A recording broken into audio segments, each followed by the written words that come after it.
क्या हाल चाल है भाई आप सभी के।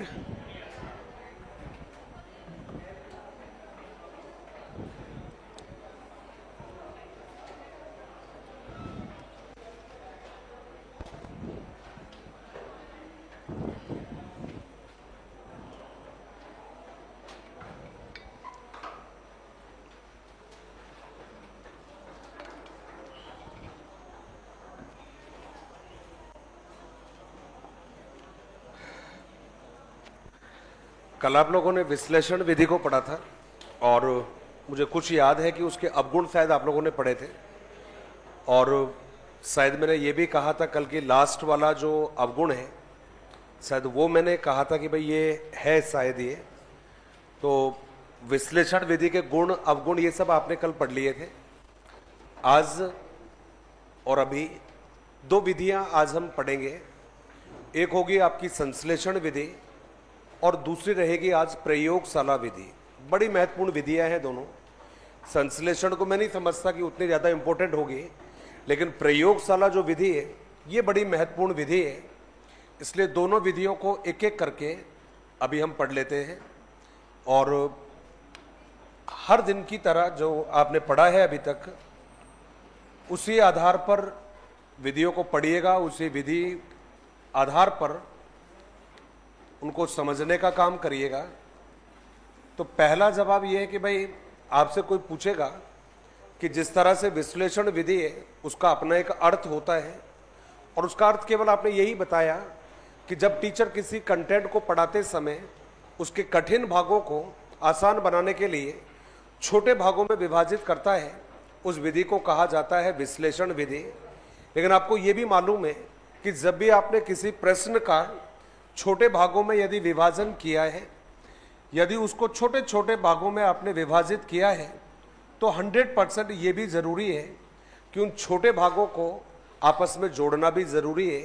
यही कारण है कि जब टीचर विश्लेषण का प्रयोग कर चुका होता है उसके बाद में जिस विधि की ज़रूरत होती है उस विधि को कहा जाता है संश्लेषण विधि। तो हमारा एक लाइन में जवाब रहेगा और वो एक लाइन में जवाब क्या रहेगा कि साहब विश्लेषण विधि के पश्चात जिस विधि का प्रयोग करना आवश्यक है उस विधि को कहा जाता है संश्लेषण विधि। संश्लेषण शब्द का अर्थ होता है किसी भी विषय के विभाजित भागों को जब हम जोड़कर, जब उसको मिलाकर, जब उसको संयुक्त रूप से प्रस्तुत करते हैं उस विधि को कहा जाता है संश्लेषण विधि। इसका मतलब है विश्लेषण का मतलब हुआ विभाजन करना, टुकड़ों में तोड़ना, और संश्लेषण का मतलब होता है उन विभाजित भागों को जोड़ना। तो कई बार तो डायरेक्टली अर्थ ही पूछ लेता है कि संश्लेषण विधि का शाब्दिक अर्थ होता है, तो जवाब रहेगा विभाजित भागों को जोड़ना या विभाजित भागों को जोड़कर प्रस्तुत करना। दूसरा जवाब है जिस विधि का प्रयोग विश्लेषण के बाद में यूज होता है उस विधि को आपने नाम दिया है संश्लेषण विधि। यही कारण है विश्लेषण विधि की पूरक विधि संश्लेषण को कहा जाता है, विश्लेषण विधि की विपरीत विधि संश्लेषण विधि को कहा जाता है। अब आपने जवाब दिया कि सर ऐसा क्यों कहा आपने, तो उसके पीछे बड़ी इंटरेस्टिंग वजह है। कहते हैं कि जिस कार्य को विश्लेषण करती है उसी कार्य को संश्लेषण भी कर सकती है। जैसे कल मैंने एक प्रश्न बताया था आपको क्षेत्रफल वाला कि खेत का क्षेत्रफल 2500 स्क्वायर मीटर है, उसमें आपने कहा कि तारबंदी करनी है और 1 मीटर पर 2 रुपए का खर्च आता है, तो उस प्रश्न को विश्लेषण से भी समाधान कर सकते हैं, संश्लेषण से भी कर सकते हैं। इसलिए विश्लेषण की पूरक विधि संश्लेषण को माना जाता है। विपरीत इसलिए कहा गया है क्योंकि जो संश्लेषण विधि है वो कुछ सूत्रों पर काम करती है और वो जो सूत्र रहते हैं उसमें पहला सूत्र आपने कहा था कि साहब ये विधि काम करेगी और वो रहेगा आपका ज्ञात से अज्ञात की तरफ रहेगा। और दूसरा जो जवाब है आपका वो हम कह सकते हैं कि साहब ये वो विधि है आपकी जो कैसे काम करेगी, प्रत्यक्ष से प्रमाण की तरफ काम करती है। तो ये कुछ आपके सूत्र रहे थे जिनकी आपने बात की। अब यहाँ याद क्या करना है, 3 बातें आपको याद करनी है। वह विधि जिसमें विषय वस्तु को पूर्ण रूप में, या वह विधि जिसमें विभाजित भागों को जोड़कर प्रस्तुत करते हैं, वह होती है संश्लेषण विधि।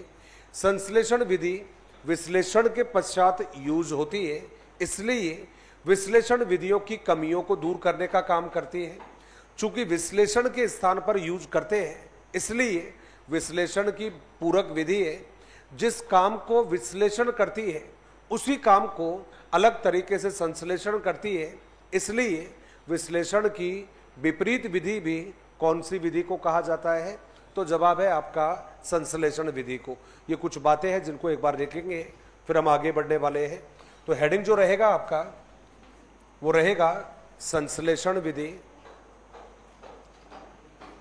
संश्लेषण विधि, और उसमें लगेंगे संश्लेषण का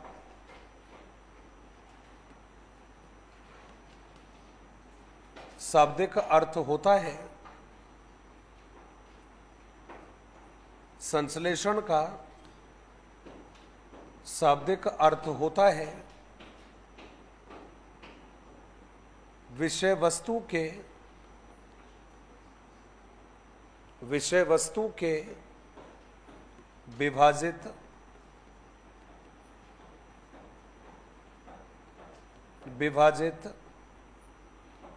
या विच्छेदित भागों को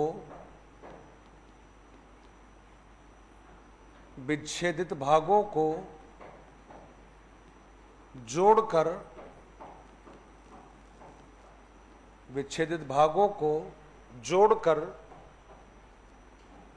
प्रस्तुत करना।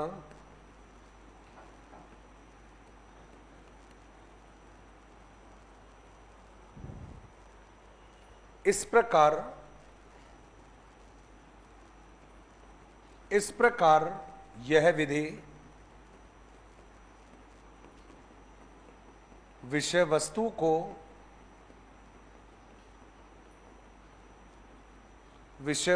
को संगठित रूप में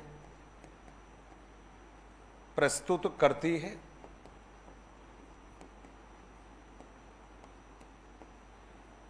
संगठित रूप में प्रस्तुत करती है। पहले में विषय वस्तु को तोड़ने का काम कर रहे थे, विभाजन करने का काम कर रहे थे। इसमें विभाजन नहीं किया जाता है, विषय वस्तु को पूर्ण रूप में प्रस्तुत करते हैं। इसलिए आपने जवाब दिया कि सब उसकी विपरीत भी है और उसकी पूरक भी होती है। ये आपने जवाब दिया है। लिखा हो तो मुझे बताइए, हम नेक्स्ट लाइन में चलने वाले हैं। चले नेक्स्ट लाइन में? नहीं। हालचाल कैसे है आप लोगों के? प्लीज आप लोग जब ट्रैफिक को क्रॉस करते हो, रोड को क्रॉस करते हो, मेरी बारंबार विनती है आप लोगों से, मैडमों से भी, हमारे गुरुजियों से भी, एक तो डिवाइडर को क्रॉस नहीं करें जबरदस्ती, इधर से जंप करके उधर नहीं जाए, उधर से जंप करके इधर नहीं जाए। अपना बिल्कुल आराम से रोड आपको क्रॉस करना है। रोड पर चलते समय mobile phone, earphone, headphone use में ना करें। बहुत दुर्घटनाएं हो रही है, अभी आए दिन दुर्घटनाएं हो रही है। अभी आज की बड़ी दुर्घटना घटी थी, लेकिन ठीक है वो थोड़ा दूर का मामला था। 6-7 लोगों की ऑन द स्पॉट डेथ हुई है, वो भी रोड एक्सीडेंट, छोटी सी गलती की वजह से। तो मेरा तो विनम्र निवेदन ये है कि मोबाइल छीनने वाले भी, आपको मालूम है, रोड पर खूब चलते हैं। हर दिन 1 या 2 घटनाएं थाने में रजिस्टर्ड होती है। होता क्या है कि आप लोग अपना फ़ोन ऐसे करके जा रहे हो या ऐसे करते हुए बात जा रहे हो, बाइकर्स आते हैं, पास से निकलते हैं, आपका फ़ोन छीनते हैं, आपको धक्का लगता है, आप गिर जाते हो, चोट भी आती है, फ़ोन भी जाता है। इसलिए बेहतर ये होगा कि अपने फ़ोन को लेकर अपने घर पर सुरक्षित पहुँचें, वहाँ पर जाकर बात करें। कई बार क्या होता है कि आप कोचिंग छूटते हैं क्यों, कस्में बाधे आपने खाए हुए हैं। मैं कईयों को देखता हूँ, हंसने वाली बात नहीं है ये, क्योंकि मेरा ऑब्जर्वेशन बड़ा सटीक होता है। कई लोग तो बस बताते और है, देख सोना मैं पहुँच गया हूँ, वीडियो कॉल करके दिखाते हैं कि देख मैं रूम में आ गया हूँ अभी, फिर उससे पहले बोला कि देख मैं एंट्री करने वाला हूँ, और उसके बाद में जस्ट स्टेयर्स पर, कई बार तो स्टेयर्स पर लोग गिरते हैं भाई, सीढ़ियों पर। क्यों? क्योंकि निकलते ही फ़ोन चालू हो जाता है कि देख मैं कोचिंग से बाहर निकल गया हूँ, क्लास से बाहर निकल गया हूँ, अब रोड पर आ गया हूँ, अब पीजी के सामने आ गया हूँ। देवताओं देवियों, जहाँ रहते हो आराम से वहाँ पर भी बात कर सकते हो। जान है तो जहान है, जहान रहेगा तो जान रहेगी, जान रहेगी तो खूब सारी बातें करते रहना। लापरवाहियाँ मत करना और मत करना। नेक्स्ट लाइन में लिखेंगे, मुझे पता है कि मेरी बात को वैसे भी कोई मानने वाला नहीं है, लेकिन फिर भी एक ने भी मान ली तो अपना काम तो हो जाएगा ना, फिर सब कुछ चले जाए वापस आ जाता है, लेकिन मोबाइल फोन गया हुआ वापस नहीं आता, क्योंकि एक दिन उसके बिना गुजारना बहुत मुश्किल हो जाता है भाई। ऐसा लगता है कि जैसे पूरे के पूरे संसार में क्या हो गया हो, अंधेरा हो गया हो। तो कृपया करके अपनी प्रॉपर्टी को संभाल के रखें।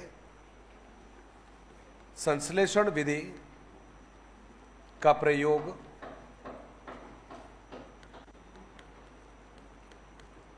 विश्लेषण के स्थान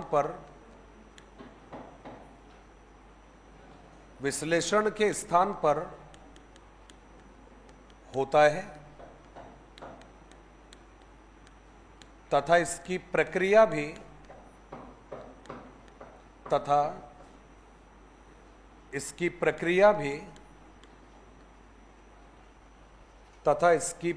भी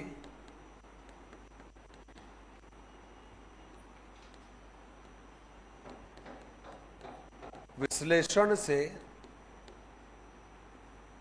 भिन्न है,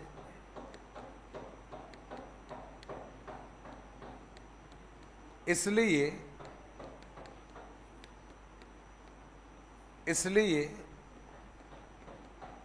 संश्लेषण विधि को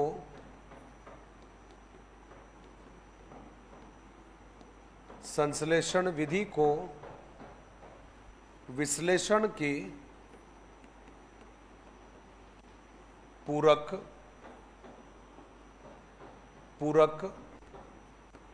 एवं विपरीत विधि भी माना जाता है।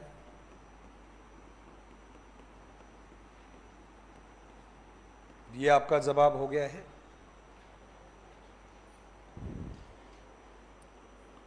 नेक्स्ट लाइन में लिखेंगे संश्लेषण विधि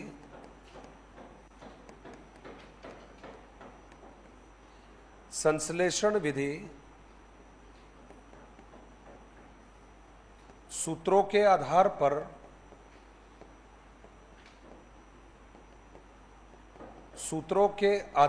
पर आगमन के समान है।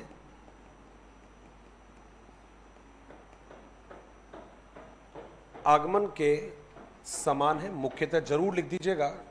सबसे प्रसिद्ध जो इसका सूत्र है वो है ज्ञात से अज्ञात, तो ब्रैकेट में जरूर लिख दीजिएगा ज्ञात से अज्ञात। दूसरा लिखना चाहो तो और भी आसान है, वो रहेगा आपका सरल से कठिन की ओर। तो ज्ञात से अज्ञात हो गया है, सरल से कठिन हो गया है, के समान है, ये आपने ब्रैकेट बंद करके लिखा है।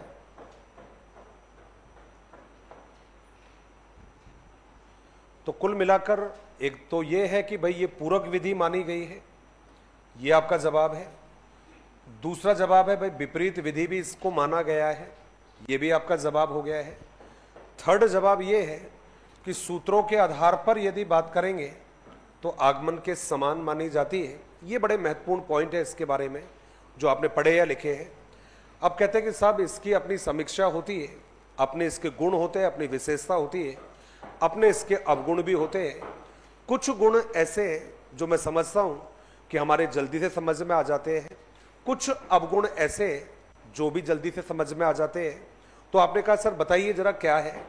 तो सबसे पहले यदि विश्लेषण विधि के गुण और अवगुण आपको याद है तब इसका काम हो जाएगा, क्योंकि विश्लेषण का गुण इसका अवगुण होगा और विश्लेषण का जो अवगुण है वो इसका गुण होगा। ये एक सिंपल सा तरीका है। इसलिए सबसे पहला गुण यदि कोई पूछोगे तो वो यही है कि साहब गणित सिखाने के लिए, और वो भी छोटी कक्षाओं के लिए, बड़ी उपयोगी विधि है ये। उसका कारण है क्योंकि विश्लेषण बड़ी कक्षाओं में होता है और संश्लेषण छोटी क्लासेस में होता है। तो आपका पहला जवाब रहेगा, जब आप गुणों के रूप में बात करोगे कि ये जो संश्लेषण विधि है इसका गुण कौन सा होता है, तो हमने सबसे पहला जो गुण इसका बताया वो यही है कि साहब गणित शिक्षण की पहला जवाब है। और उसमें हमने लिखा है कि साहब गणित शिक्षण की यह छोटी कक्षाओं के लिए एक मक्खी है जो बड़ी शैतानी कर रही है, लेकिन मुझे नजर नहीं आ रही वो है कहां। वो बार बार मैं काम खराब करके उड़ जाती है वो। तो आपने लिखा गणित शिक्षण की यह छोटी कक्षाओं के लिए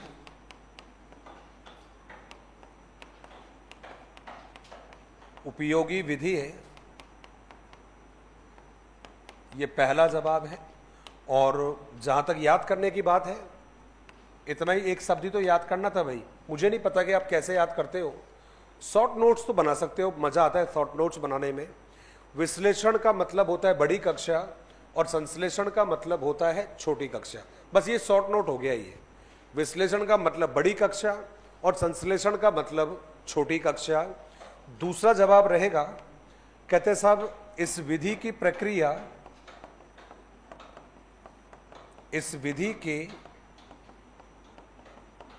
प्रक्रिया सरल एवं संक्षिप्त है, इसलिए पाठ्यक्रम को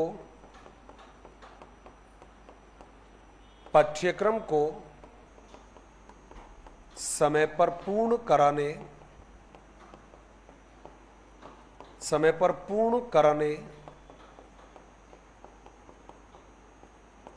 की दृष्टि से प्रभावी विधि है।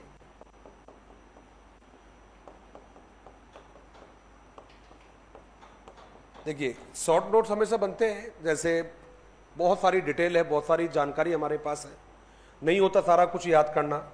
इसमें एक ही शब्द था, छोटी कक्षाओं के लिए उपयोगी विधि है। दूसरा है सरल विधि भी है और संक्षिप्त विधि भी है। सरल जो शब्द लिखा है, ये सरल हमारे टीचरों के लिए भी है और सरल हमारे स्टूडेंट्स के लिए भी है। क्यों सरल है? उसका कारण है क्योंकि टीचर भी डायरेक्ट निष्कर्ष इसमें बताता है और बच्चे को भी केवल क्या याद रखना होता है, निष्कर्ष ही याद रखना होता है। इसलिए मैंने यहाँ पर अलग से लिख दिया कि साहब यह शिक्षक एवं शिक्षार्थियों के लिए सरल विधि है। ये मैंने एक जवाब यहाँ पर दिया है और उसमें लिखा मैंने कि यह शिक्षक एवं शिक्षार्थियों के लिए सरल विधि है। ये आपका जवाब है कि भाई ये जो विधि है आपकी, यह शिक्षक एवं शिक्षार्थियों के लिए सरल है। जो पहले ही लिख चुके हैं आप यहां पर कि विधि सरल भी है और संक्षिप्त भी है। सरल हमारे टीचर्स के लिए भी है और सरल हमारे बालकों के लिए भी है। उसका कारण है क्योंकि बच्चे को इसमें मानसिक कार्य ज़्यादा नहीं करने होते हैं और यही कारण है जब मानसिक कार्य ज़्यादा नहीं होंगे। कहाँ दर्द हो रहा प्यारे? है? क्या हुआ, दिल में दर्द सा उठा है या कुछ और कारण है? जब से ये वैक्सीन लगी है ना भाई, तब से मैं अक्सर लोगों को देता हूँ, कोई यहाँ ऐसे कर रहा होता है, कोई यहाँ ऐसा कर रहा होता है, क्योंकि थोड़ा सा भी दर्द उठता है ना भाई तो लगता है कि बस हो गया ये काम। एक हमारे सज्जन ने कहा कि वो अपने एक फोटो डाला था, उसने झूठ बोला था कि दुबई में घूम रहा हूँ। दरअसल में रेगिस्तान में, मेरे ख्याल से जैसलमेर के आसपास घूम रहा होगा कहीं पर, ऊंट पर बैठा हुआ था। और मतलब ऊंट ऐसा था कि बैठा हुआ था और वो अपने बच्चों को उसके ऊपर बिठा रहा था, खुद भी बैठा हुआ, खुद की श्रीमती बैठी हुई, बच्चों को जबरदस्ती बिठा रहा था और ऐसा लग रहा था जैसे ऊंट खड़ा होने वाला है। अब वो बड़ा सफाई से फोटो लिया हुआ था। तो मैंने कहा कि मैंने उसके फोटो, उसने टैग डाला था उसने फोटो अपना, मैंने भी उस पर लिख दिया। मैं कहा भाई साहब जरा संभल के, बच्चे गिर जाएंगे, चोट लग जाएगी। तो अगला क्या लिखता है उसके ऊपर, बोला वैक्सीन खा के ही तो आए हैं यहाँ पर, वैक्सीन खाकर ही तो यहाँ पर आए हैं। तो मेरी समझ में नहीं आया कि भाई तू कहना क्या चाहता है। तो मैंने उसको फिर फोन करके पूछा, भाई तूने क्या लिखा है, इसका समझ में नहीं आया। बोला भाई साहब 3 डोज ले रखे हैं मैंने, वो बूस्टर डोज भी ले रखा है। और बोला जिस दिन से ये खबर आई थी ना अखबार में, उस दिन से बोला जी मेरे को तो रात भर नींद ही नहीं आती है। इसका मतलब मेरे भाई, कई बार पेट में जो दर्द होते हैं, पेट का दर्द का मतलब समझते हो ना आप लोग, ज़्यादा खाया तो भी आपके दर्द होता है यहाँ पर, यहाँ पर, यहाँ पर, और कम खाया होता है तब भी यहाँ पर दर्द होता है। इसलिए यहाँ पर उठने वाले दर्दों को लेकर ज़्यादा चिंतित ना हो, क्योंकि ये हार्ट वाली जो बड़ी बड़ी बीमारियाँ होती है ये गरीब आदमियों को नहीं होती है, ये किसको होती है? पैसे वालों को होती है। तो आपने तो दर्द उठे तो समझ जाना, या तो एक गिलास पानी ज़्यादा पी लिया होगा, या तुरंत क्या करना चाहिए, पानी पीना चाहिए। और वापस लौटते विधि की तरफ, छोटी सी विधि थी, बड़ी कोई बात नहीं थी। एक लास्ट जो बात थी जो मुझे लग रहा था कि ज़्यादा ज़रूरी है बताना आप लोगों को, वो केवल इतना सा है कि ऐसी विधि है जिसको हम गणित में यूज करते हैं, जैसे विश्लेषण को यूज करते हैं, और गणित में भी जो आपका ज्योमेट्री वाला जो पार्ट है वहाँ पर इसको आप ज़्यादा यूज करते हो। आप कह सकते हो कि साहब रेखा गणित को सिखाने के लिए हम इस विधि का प्रयोग करते हैं, और इस विधि के माध्यम से खासकर जो कमज़ोर बच्चे होते हैं, जिनका आईक्यू लेवल कमज़ोर होता है, ऐसे बच्चों को भी गणित को आसानी से सिखाया जा सकता है। तो हमने जवाब दिया कि साहब इस विधि के द्वारा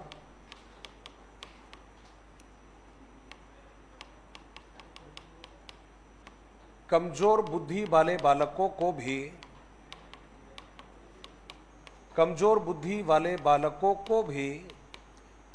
अब देखिए कमजोर का तो आपको अच्छे से मालूम होगा, कहीं लड़ाई मत करना मेरे से, इसलिए पहले बोल देता हूं मैं, 85 से कम वाले जो बच्चे होते हैं, है ना भाई, 85 से कम, वो सारे बच्चे कौन सी कैटेगरी में आते हैं? कमजोर और पिछड़े वाले बच्चों में आते हैं। उनकी कैटेगरियां अलग अलग होती है, कोई सीमांत बालक होता है, कोई निर्बल बालक भी होता है, कोई गूढ़ बालक भी होता है, कोई जड़ बालक भी होता है। तो कैटेगरियां काफी है। तो हमने तो केवल एक शब्द लिख दिया कि सब कमजोर बुद्धि वाले बालकों को रेखा गणित सिखाने के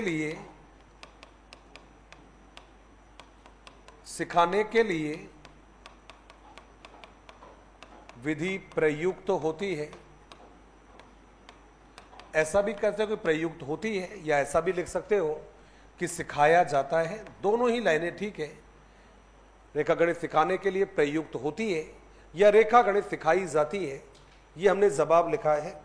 अब यहाँ पर एक इंपॉर्टेंट बात रही है कि कमजोर आईक्यू वाले जो बच्चे होंगे, ऐसे बच्चों के लिए भी हम रेखा गणित बच्चों को आसानी से सिखा सकते हैं। कौन सी विधि के द्वारा? तो जवाब रहेगा आपका संश्लेषण विधि के द्वारा। और एक लास्ट जवाब इसमें देना है, वो ये है कि हमारी पाठ्य पुस्तकों की रचना भी, हमारी पाठ्य पुस्तकों की रचना भी इसी विधि के अनुसार होती है।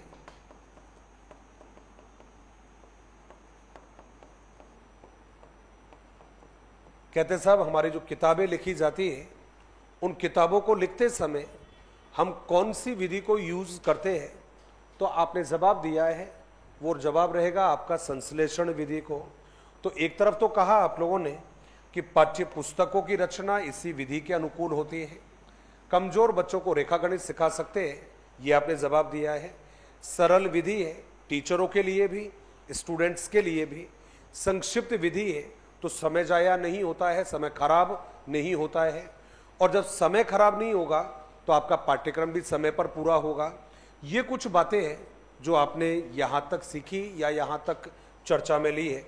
अब कहते हैं कि साहब इस पूरी विधि को जब हमने देखा और इसके गुणों को यदि एक बार दोबारा देखें, और गुणों को देखने के बाद में, दिमाग में रखने के बाद में, यदि हम इसके अवगुणों को लेकर चर्चा करते हैं, तो कहते हैं कि साहब गुण यदि याद है तो अवगुण ऑटोमेटिकली याद हो जाएगा। जैसे कि पहला गुण आपने लिखा था कि साहब ये जो विधि है छोटी कक्षाओं के लिए काम में आती है। इसका मतलब है कि बड़ी कक्षाओं में हम इसको काम में नहीं ले सकते। उसका कारण है क्योंकि बड़ी क्लास का जो बच्चा होगा उसको डायरेक्ट निष्कर्ष नहीं जानना है, उसको खुद निष्कर्ष निकालना है। इसलिए हमने जवाब लिखा है साहब यह है, उच्च कक्षाओं के लिए उपयोगी विधि नहीं है, ये आपका पहला जवाब है। और उसमें लिखा आप लोगों ने यह है उच्च कक्षाओं के लिए उपयोगी विधि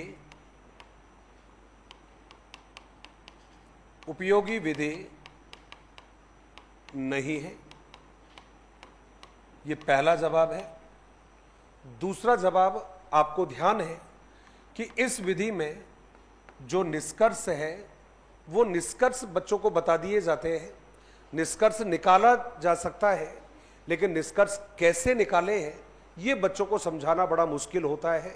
यही कारण है कि गणित की समस्याओं के समाधान करने के लिए तो अच्छी विधि है, क्योंकि समय नहीं लगता है, मेहनत ज़्यादा नहीं लगती है, लेकिन बच्चों को समझाने के लिहाज से देखा जाए तो उपयोगी विधि नहीं है। रिपीट कर रहा हूँ, विधि के द्वारा प्रश्नों को समाधान तो आप कर सकते हो एज ए टीचर, लेकिन विधि के द्वारा बच्चों को समझाना उतना आसान नहीं है जितना आसान होता है विश्लेषण विधि के द्वारा। तो आपका जवाब है कि यह विधि गणितीय समस्याओं का समाधान तो इम्पोर्टेंट है, मैंने इम्पोर्टेंट मेंशन कर दिया कि यह विधि गणितीय समस्याओं का समाधान तो यह विधि गणितीय समस्याओं का समाधान तो प्रभावी रूप से करती है। गणितीय समस्याओं का समाधान तो प्रभावी रूप से करती है, लेकिन उन्हें बालकों को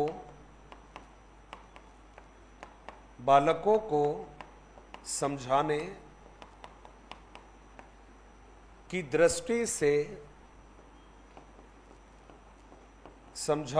दृष्टि से उपयोगी विधि नहीं है। आप डायरेक्टली कह सकते हो, आंसर तो निकाल लेती है बड़े अच्छे से, लेकिन आंसर कैसे निकाला ये बच्चों को समझा नहीं सकती है। समस्या का समाधान तो कर देगी, लेकिन समस्या का समाधान कैसे हुआ ये बच्चों को नहीं बता पाएगी। तारबंदी का खर्चा तो निकाल देगी बहुत जल्दी से, लेकिन वो खर्चा कैसे निकाला ये बच्चों को नहीं बता पाएगी। यही कारण है कि साहब ये समस्या का समाधान तो अच्छे से करती है, लेकिन उसको समझाती बच्चों को नहीं है।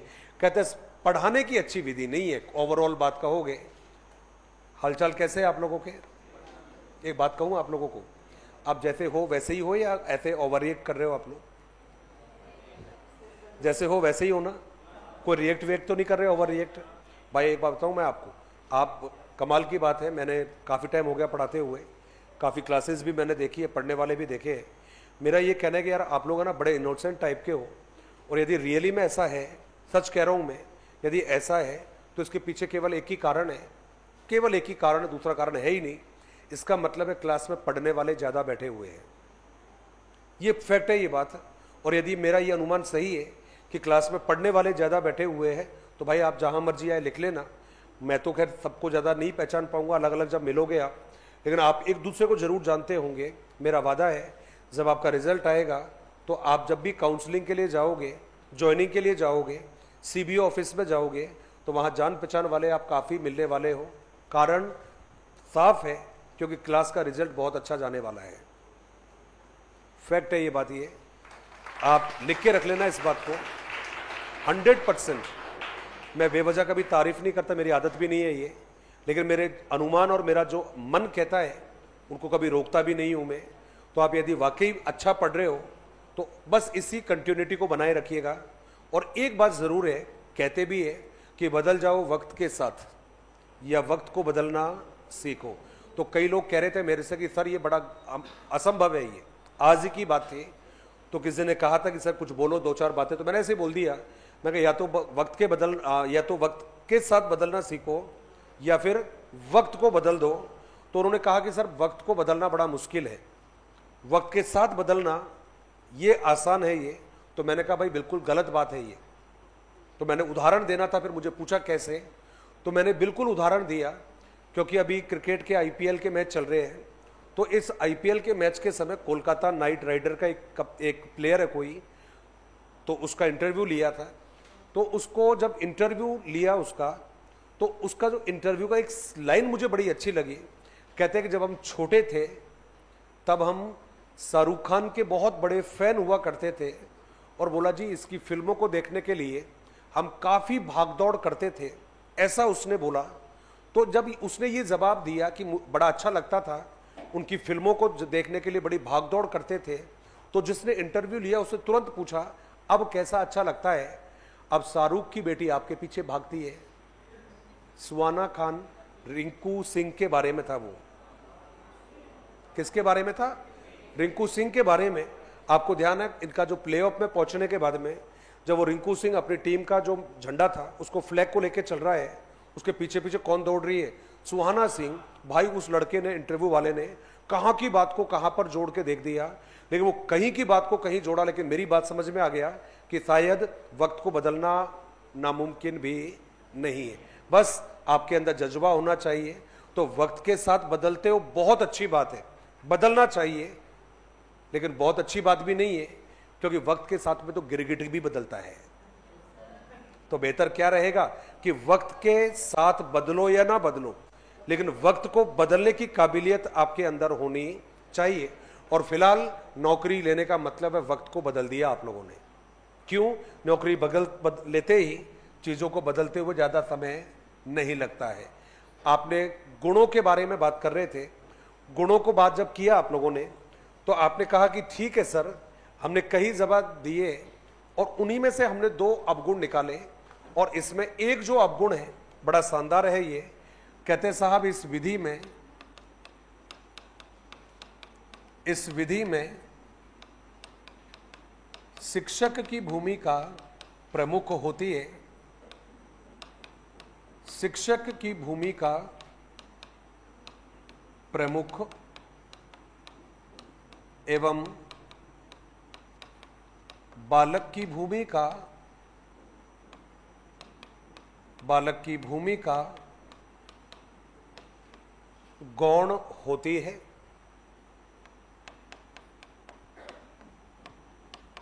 इसलिए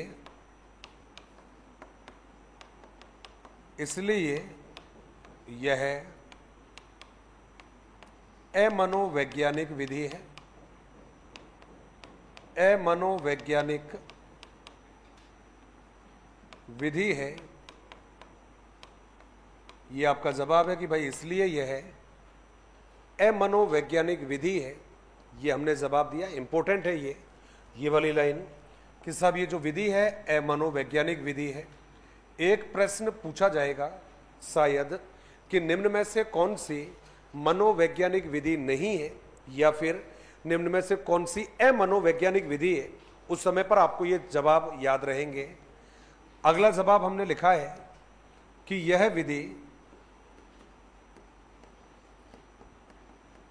यह विधि बालकों को करके सीखने के अवसर प्रदान नहीं करती है। अवसर प्रदान नहीं करती है क्योंकि बालक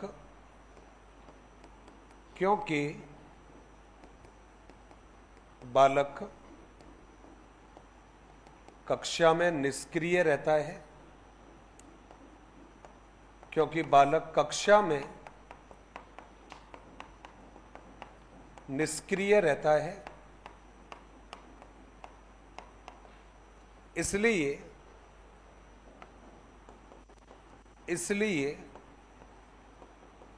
प्राप्त ज्ञान अस्थायी होता है। बच्चा जो भी सीखता है वो ज्ञान उसका स्थायी नहीं रहता है, अस्थायी रहता है। और बात भी ठीक है, आप किसी काम को खुद करोगे आपका ज्ञान स्थायी रहेगा, आप किसी काम को नहीं करोगे आपका जो ज्ञान है वो अनुभव नहीं स्थायी रहते। यही कारण है, आपको आपके किसी मित्र के घर पर जाना है, शायद उदाहरण दिया था मैंने पहले भी आप लोगों को, आपको किसी मित्र के घर जाना है, दावत का निमंत्रण आया है, आपको नहीं पता कि उसका घर कहाँ पर है, आप यहाँ पर खड़े हो और आपने कहा कि भाई लोकेशन डाल दे, अगला कहता है कि भाई लोकेशन मेरी एग्जैक्टली नहीं है, मेरी लोकेशन नहीं पहुँच पाएगी, तो आपसे वो कह रहा है कि भाई चिंता मत कर, थोड़ी देर के लिए वेट कर, मैं तेरे पास में आ रहा हूँ। अब ये भाई साहब आपके पास आते हैं और आपके पास आने के बाद में अपने व्हीकल पर आपको बिठाते हैं, मैंने पहले भी कई बार कहा है ये। अब वो व्हीकल पर बिठाने के बाद में आपको लेकर जाएगा और लाकर जब यहाँ पर आपको लेकर अपने घर पर पहुँचेगा, अचानक उसको याद आया कि वो छाछ की पॉलीथीन तो लेकर आया ही नहीं है। अब वो आपसे कह रहा है कि दोस्त मैं जीरा लेकर आता हूँ, तू छाछ लेकर आ। जहाँ वो पूछता है भाई कहाँ मिलेगी, तो उसे जवाब दिया कि जहाँ से तूने मुझे रिसीव किया है उसी के पास में एक दुकान है, वहाँ पर मिलेगी, तू जल्दी जा और लेकर आ। यकीन मानिएगा, जो दोस्त लिफ्ट लेकर आया था पीछे बैठकर, वो जगह पर जल्दी से नहीं पहुँच पाएगा, लेकिन यदि वो यहाँ से खुद ड्राइव करके गया है तो 100% वो यहाँ जल्दी पहुँच जाएगा। उसका कारण है कि जिस काम को हम खुद करते हैं वहाँ से अनुभव स्थायी मिलते हैं, और जहाँ हम काम को खुद नहीं करते हैं वहाँ से स्थायी अनुभव नहीं मिलते हैं।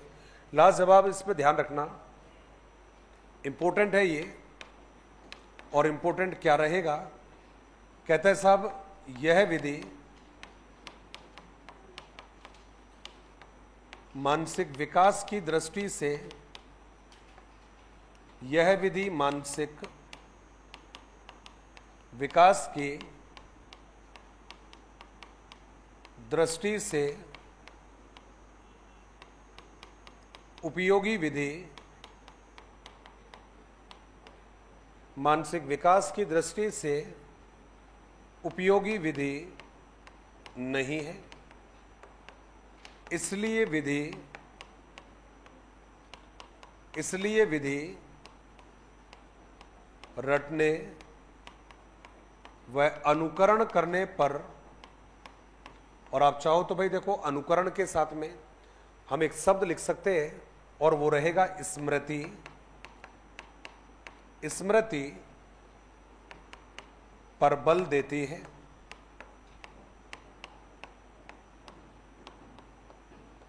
तो दो ही बात यहां पर याद करने की थी।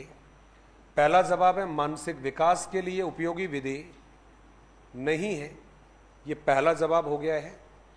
दूसरा जवाब है विधि रटने पर बल देती है, ये आपका जवाब हो गया है। विधि अनुकरण पर बल दे रही है, ये आपका जवाब रहेगा। और थर्ड जवाब है विधि स्मृति पर आधारित है। स्मृति का मतलब हुआ बच्चा ज़्यादा से ज़्यादा प्रयास करता है कि वो याद करे याद करे याद करे, इसलिए हमने जवाब दे दिया कि ये विधि किस पर आधारित है, तो जवाब दिया है आपने स्मृति पर। अब एक प्रश्न आपका आया था सीटेट में, नहीं लिखा है तो कोई बात नहीं, एक बार लिख लीजिएगा। और मैं चाहता हूं कि उस चीज़ को थोड़ा सा आपके सामने रख दूं। कई बार क्या होता है कि इतना पढ़ने के बावजूद भी कुछ प्रश्न ऐसे आते हैं जो हमारी समझ में बिल्कुल नहीं आते, और ऐसा ही एक प्रश्न है। और प्रश्न क्या था कि भाई एक तरफ तो लिख दिया था विश्लेषण विधि,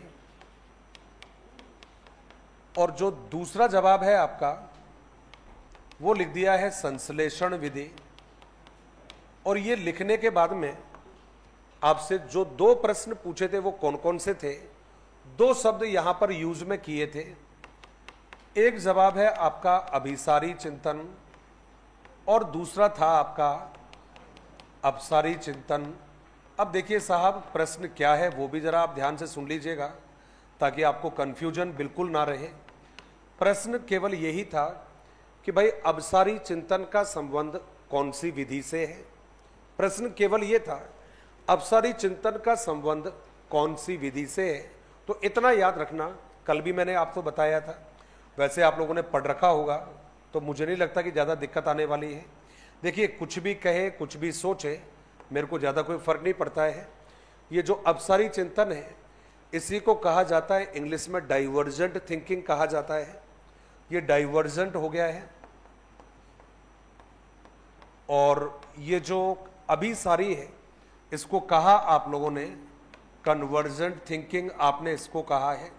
अब देखिए डाइवर्जेंट क्यों लिखा मैंने, इसका कारण है क्योंकि जब आप यहां से निकले हो और आपको यहां पर जाना है, लेकिन मालूम चला कि यहां पर तो रास्ता ब्लॉक है, बीच में ये वाला तो बंद कर रखा है। अब ये रास्ता बंद है और आपको जाना यहां पर जरूरी है, तो अब ये यहां से आप घूमकर भी आप यहां पर जा सकते हो और यहां से घूमकर भी आप यहां पर जा सकते हो। और घटना याद होगी तो 100% मालूम होगा। यदि यहां से घूमना होगा तो यहां पर भी एक बोर्ड लिखा होगा और जिसमें लिखा होगा डाइवर्जेंट लिखा होगा, जिस पर पढ़ा होगा तो देखा होगा तो याद होगा क्या लिखा रहता है, डाइवर्जेंट लिखा रहता है। और यहां पर भी यदि घूमने का रास्ता होगा तो यहां पर जो बोर्ड होगा उसका पर भी लिखा होगा डाइवर्जेंट। डाइवर्जेंट का मतलब है आप यहां पहुंच तो सकते हो, लेकिन जो रास्ता है आपका थोड़ा घुमावदार है। ठीक उसी तरह से ये जो अपसारी है मंजिल तक तो पहुंचा देगा आपको, लक्ष्य तक तो पहुंचा देगा आपको, लेकिन कैसे लेकर जाएगा, घुमा फिराकर लेकर जाएगा। घुमा फिराकर लेकर जाने का मतलब है कि इसका जो जवाब है वो कभी एक जवाब नहीं हो सकता, इसके जवाब एक से ज्यादा हो सकते हैं।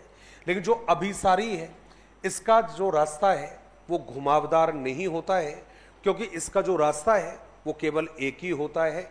यही कारण है अभिसारी का संबंध होता है केवल बुद्धि के साथ में, और जो अपसारी है इसका संबंध रहेगा आपकी सृजनात्मकता के साथ में। सारे के सारे जो गुरुजी बैठे हैं, इतना याद रखना, जिस प्रश्न का केवल एक ही जवाब होता है वो प्रश्न आपका अभिसारी कैटेगरी में आता है, और जिस प्रश्न के जवाब एक से ज्यादा निकल सकते हैं वो कौन सी कैटेगरी में आता है, अपसारी कैटेगरी में आता है। यही कारण है जो विश्लेषण है, आपने पहले कहा है कि साहब जो विश्लेषण है उसका संबंध रहेगा किसके साथ में, अपसारी चिंतन के साथ में। तो यदि कोई प्रश्न आपसे पूछा जाएगा कि बालकों में अपसारी चिंतन की क्षमता का विकास कौन सी विधि करेगी, तो आपका जवाब रहेगा विश्लेषण। और यदि पूछेगा आपसे कि साहब ये जो अभिसारी चिंतन है इसका जो संबंध है ये कौन सी विधि के द्वारा होगा, तो आपका जवाब रहेगा संश्लेषण। उसका कारण है मेरे भाई, क्योंकि इस विधि में बच्चा केवल रटने का काम कर रहा है, केवल बच्चा अनुकरण करने का काम कर रहा है। क्या रटेगा, जैसा टीचर ने बताया। क्या याद कर रहा है, जो टीचर ने बताया।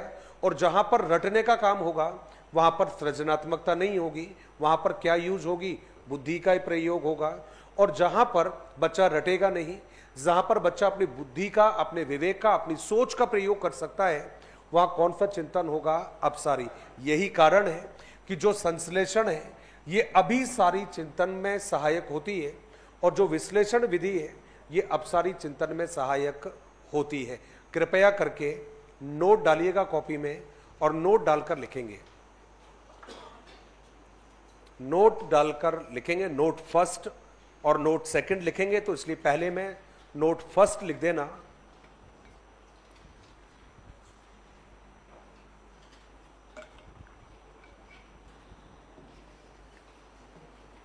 पहले में लिखेंगे नोट फर्स्ट, और उसमें लिखिएगा विश्लेषण विधि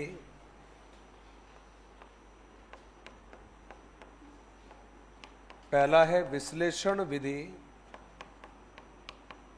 बालकों में, विश्लेषण विधि बालकों में अपसारी चिंतन तथा संश्लेषण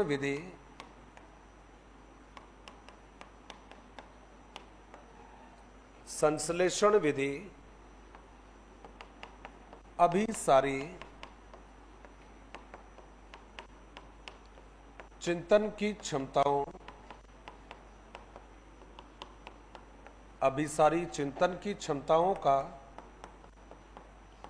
विकास करने में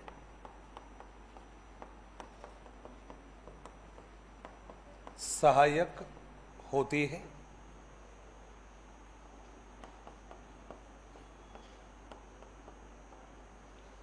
यह आपने जवाब लिखा है इन दोनों के बारे में, एक तरफ अभिसारी और दूसरी तरफ अपसारी, दोनों का नाम लिख दिया है। अब हम एक और नोट के बारे में लिखेंगे। नोट फर्स्ट आपने लिख लिया है, इंपॉर्टेंट है। दूसरा जो नोट है, चाह रहा हूं कि उसके बारे में प्रश्न पूछ लूं पहले आप लोगों से, है ना भाई? प्रश्न पूछ लेता हूं। एक ही कोटेशन से दो प्रश्न आपके ठीक हो जाएंगे। कहते हैं कि विश्लेषण और संश्लेषण विधि के बारे में यह कहा जाता है कि एक विधि का यदि प्रयोग कर दिया जाए तो आपके घास के ढेर में यदि कोई सुई गिर जाए तो उस सुई को भी निकाला जा सकता है, और यदि दूसरी विधि का प्रयोग कर दिया जाए तो उस घास के ढेर में से सुई खुद बाहर निकल कर आ जाएगी। ये विधियां कौन सी है? ये तो पता है कि विश्लेषण और संश्लेषण है, लेकिन घास से तिनका बाहर किससे निकालेंगे और घास से तिनका कौन सी विधि के द्वारा खुद ही बाहर निकल कर आ जाएगा कि प्रभु मुझे मत ढूंढिए, मैं तो खुद ही आ जाता हूं? कौन सी विधि है? यदि संश्लेषण का प्रयोग करोगे तो घास से तिनका बाहर निकाला जा सकता है, लेकिन यदि विश्लेषण का प्रयोग करोगे तो तिनका खुद ही बाहर आ जाएगा। लेकिन अब ये कोटेशन किसका है? ये हुई ना बात, है ना? असली प्रश्न तो यही था कि संश्लेषण विधि के द्वारा घास से तिनका बाहर निकाला जा सकता है, लेकिन विश्लेषण विधि में घास से तिनका खुद बाहर निकलकर आता है। यह कथन उपरोक्त विधियों के बारे में किसने प्रस्तुत किया है? किसने? ऑप्शन आप समझ गए। मैं चारों ही जवाब गलत देने वाला हूं। दूं या नहीं दूं?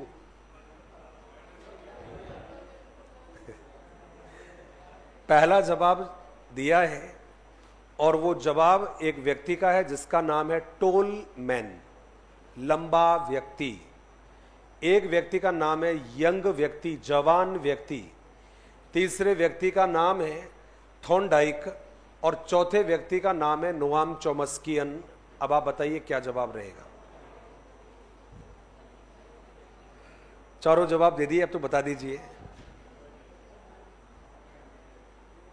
अब किस लिए कोई बता रहा है? ये भी जवाब दे सकते हो कि सर इनमें से कोई नहीं है। भाई आपको डाउट है तो ये भी कह सकते हो कि सर इनमें तो कोई भी नहीं है, और है इनमें से तो कोई बता दीजिए। फिर लंबा व्यक्ति, जवान व्यक्ति, थॉर्नडाइक, चॉम्स्कियन, चार ऑप्शन दे दिए। उपरोक्त सभी नहीं, ये तो नहीं हो सकता। ये हो सकता है भाई उपरोक्त में से कोई एक, या उपरोक्त में से कोई एक भी नहीं। ये तो पॉसिबल है। ये तो क्या जवाब रहेगा? हरगिज नहीं, हरगिज नहीं। प्रोफेसर यंग उर्फ जवान सिंह, किसने दिया था? प्रोफेसर यंग का कोटेशन था ये। क्या कि भाई संश्लेषण विधि के द्वारा सूखी घास से तिनका बाहर निकाला जा सकता है, लेकिन विश्लेषण विधि से तिनका खुद बाहर निकल कर आता है। ये कोटेशन दिया था प्रोफेसर यंग के द्वारा। तो आपने नोट में फर्स्ट तो लिख दिया है, अब लिखेंगे नोट सेकंड। नोट सेकंड, और इसमें लिखेंगे विश्लेषण एवं संश्लेषण। अच्छा, आपने देखा ना कि ऑप्शन का कोई फायदा नहीं होता है। ऑप्शन तभी काम आते हैं जब आपने पहले से पढ़ा हुआ है। नहीं पढ़ा तो कोई फायदा नहीं है। हमने जवाब दिया विश्लेषण एवं संश्लेषण, विश्लेषण एवं संश्लेषण विधि के संदर्भ में प्रोफेसर यंग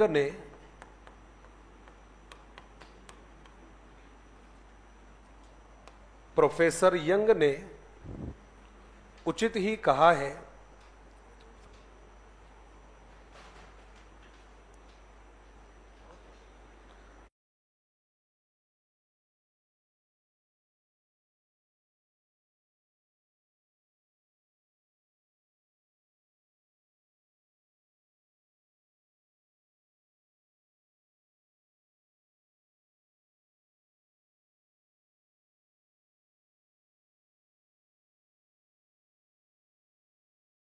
आप लोगों के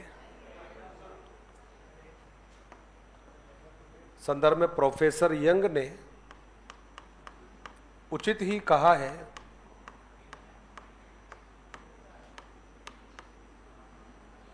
विश्लेषण एवं संश्लेषण विधि के संदर्भ में प्रोफेसर यंग ने कुछ लिखवाया था क्या मैंने, यही है ना, ने उचित ही कहा है कि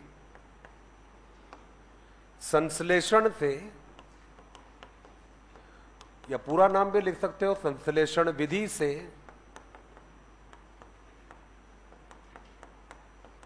सूखी घास से तिनका बाहर निकाला जा सकता है, लेकिन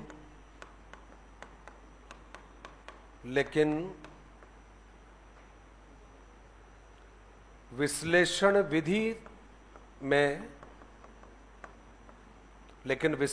विधि में तिनका स्वयं बाहर निकलता है। इसका मतलब है खौफ है भाई, खौफ है इसका मतलब।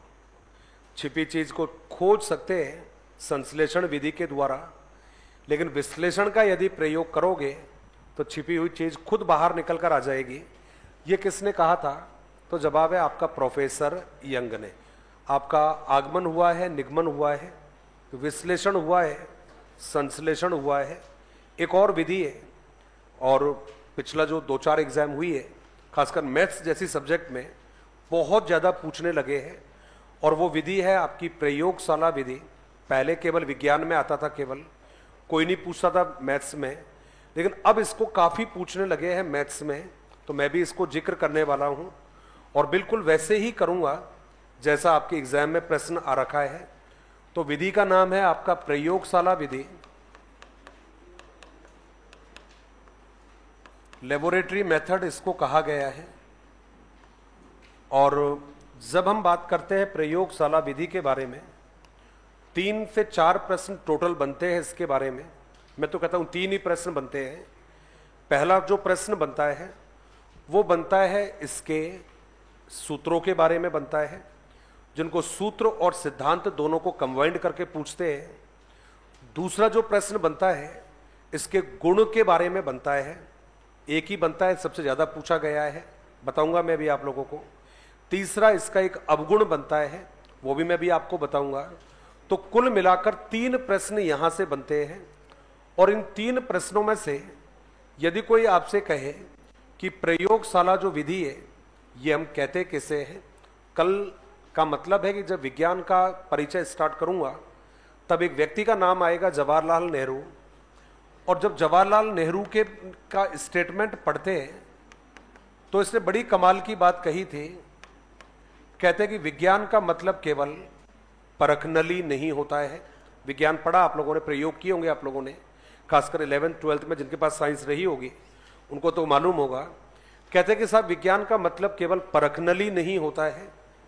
विज्ञान का मतलब 2 वस्तुओं को छोटा बड़ा करने के लिए उनको आपस में मिलाना नहीं होता है, बल्कि विज्ञान का मतलब होता है तर्कपूर्ण तरीके से बुद्धि को तैयार करना।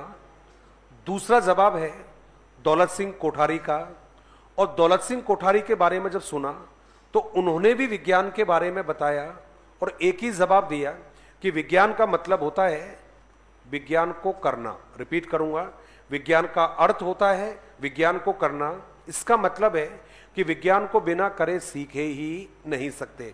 यही कारण है, चाहे आप प्रथम शिक्षा नीति की बात करिएगा, चाहे आप दूसरी शिक्षा नीति की बात करिएगा, चाहे आप एनसीएफ 2005 की बात करिएगा, और चाहे रिसेंटली एनईपी 2020 की बात कर लीजिएगा, सभी में एक बात कही है कि प्रत्येक स्कूल में लेबोरेटरीज का होना बहुत ज़्यादा ज़रूरी है, क्योंकि विज्ञान विषयों को करके ही सीखा जा सकता है। लेकिन हमारे यहाँ पर एक कदम आगे बढ़कर हमने ये कहा है कि आज की तारीख में गणित में भी इसका प्रयोग होता है और गणित में इसका प्रयोग कैसे होता है, तो एक प्रश्न हमारे यहां पर अलग अलग जगह पर पूछा हुआ है।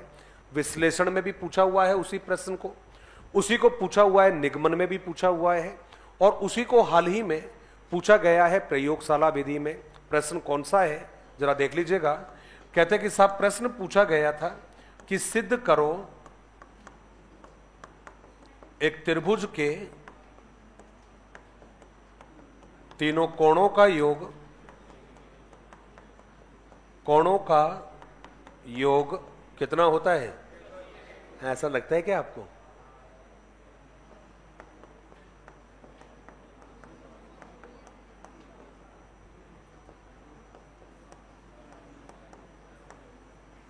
चलो आपकी बात को बड़ा कर देता हूं, या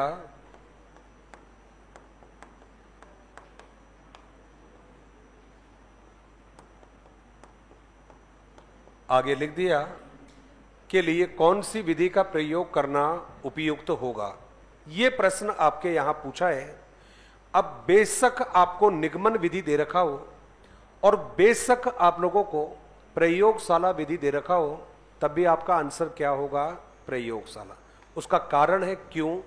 क्योंकि जो निगमन विधि है ये आपको मालूम है अमनोवैज्ञानिक विधि है, बालक निष्क्रिय रहता है।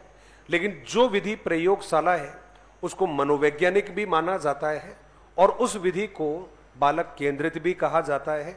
अब आपने कहा कि सर इस विधि का प्रयोग हम भला कैसे करेंगे, इस विधि को कैसे हम प्रयोगशाला विधि के द्वारा पढ़ सकते हैं, समझ सकते हैं? तो बहुत आसान तरीका है इसका। कहते हैं कि साहब आपको प्रयोगशाला में जाना पड़ेगा। प्रयोगशाला जरूरी नहीं है, क्लास में भी आप कर सकते हो इस विधि का प्रयोग। तो कहते हैं कि साहब इस विधि का प्रयोग करने के लिए सबसे पहले आपको कुछ सामग्री की जरूरत पड़ने वाली है। सामग्री में हो सकता है आप लोगों को कोई हार्ड बोर्ड की जरूरत पड़ जाए, तो ये हार्ड जो बोर्ड रहेगा जिसको आप हार्ड सीट कहते हो, इसकी जरूरत पड़ जाएगी। हो सकता है इसके लिए आप लोगों को कैंची की जरूरत पड़ जाएगी। हो सकता है मापक जो रहेंगे आपके उनकी जरूरत पड़ जाए। मापक का मतलब स्केल की जरूरत पड़ जाए, कंपास की जरूरत पड़ जाए, डी की जरूरत पड़ जाए, ये आपके मापक होते हैं। हो सकता है पेन और पेंसिल की जरूरत आपको पड़ जाए। तो ये सारे के सारे आपके मापक कहलाते हैं। अब ये सब जरूरत पड़ने के बाद में आपको सबसे पहले त्रिभुज बनानी होगी। अब त्रिभुज जब बनाओगे तो बाकायदा उनको नाम देना पड़ेगा।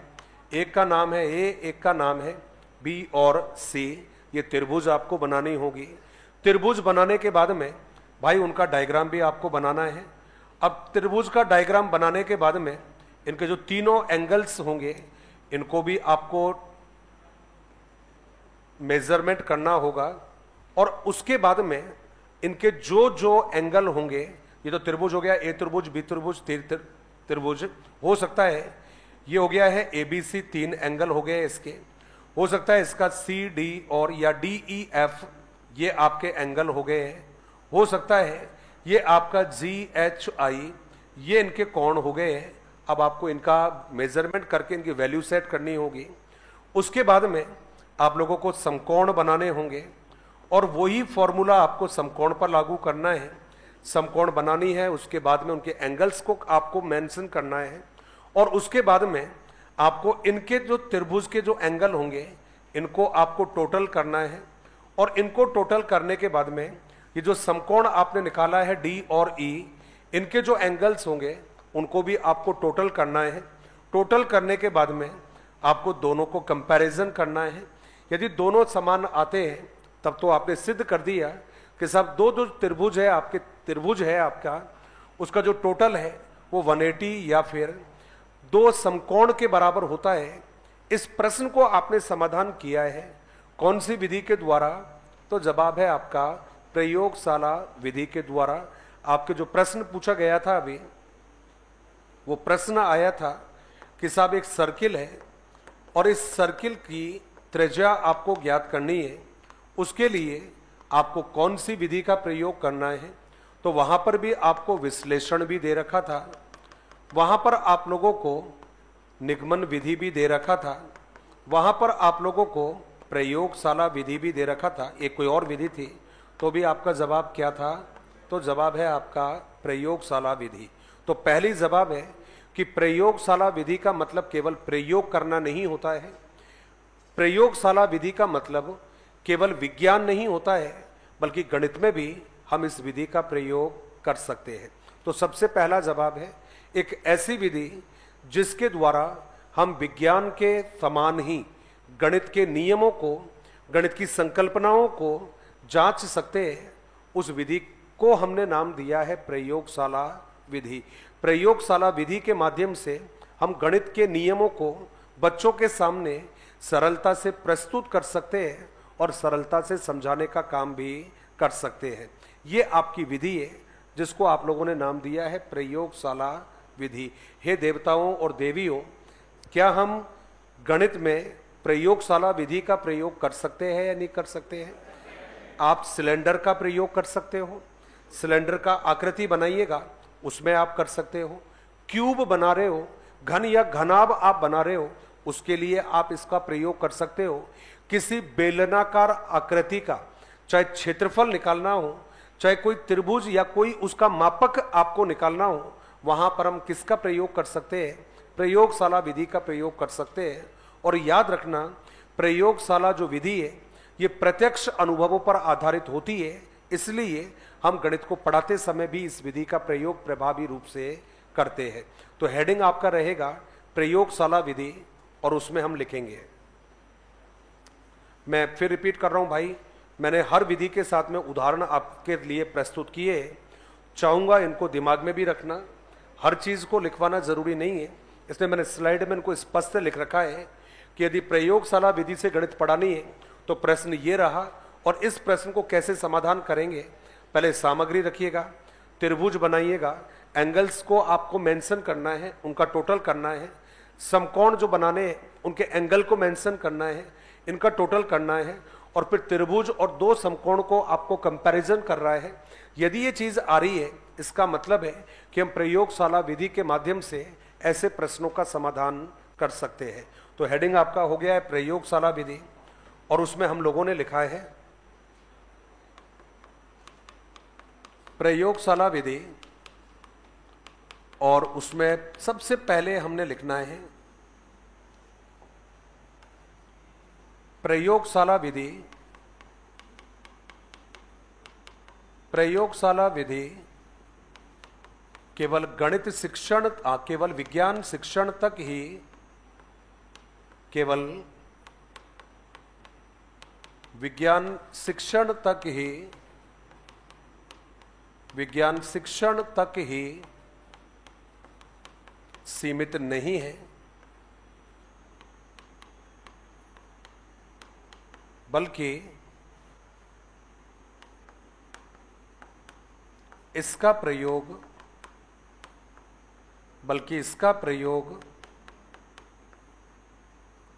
गणित शिक्षण में भी होता है।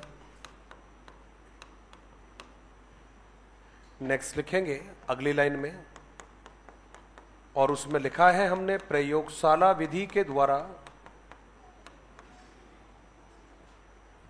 नेक्स्ट लाइन में लिखा है, कुछ हुआ? आवाज आ रही है? चलो अच्छा है, आपके तो व्यवस्था कर अच्छी है कि हमारे मार साहब अलग बैठते हैं, मैडम में अलग बैठती है। ऐसी अक्सर आवाजें तब आती है जब मैडम और मार साहब साथ साथ बैठते हैं तब। और कुछ मार साहब है जो मतलब जिद पर अड़े हुए हैं कि नहीं, चाहे कुछ भी हो जाए लेकिन हमें तो बैठना तो इन्हीं की पंक्ति में है, क्योंकि उनको लगता है कि धीरे धीरे ही सही लेकिन नेटवर्क तो आता ही है। तो कोई बात नहीं भाई, नेटवर्क लेते रहो, बैठते रहो।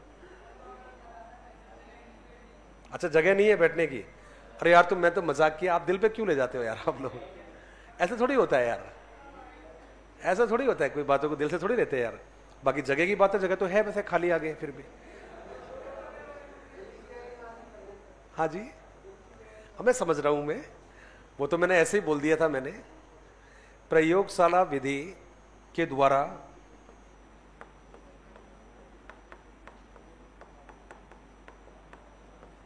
गणित की विभिन्न संकल्पनाओं,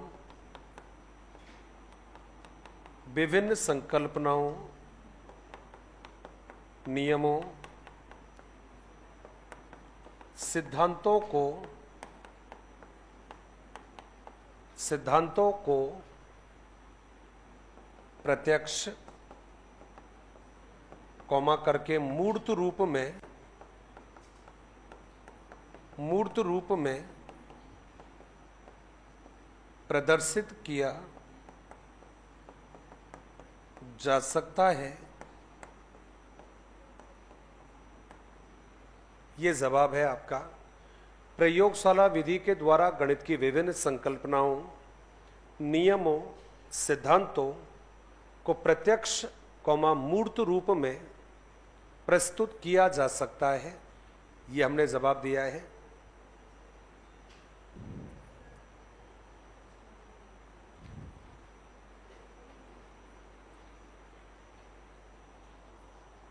प्रत्यक्ष या मूर्त का मतलब होता है करके सिखाना, करके दिखाना।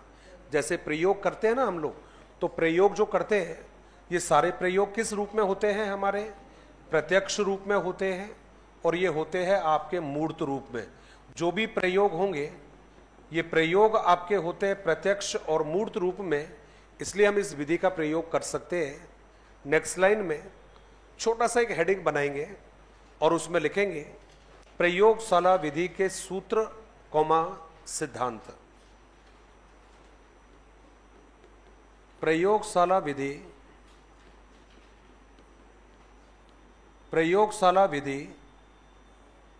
के सूत्र, और फिर मैंने लिख दिया है सिद्धांत।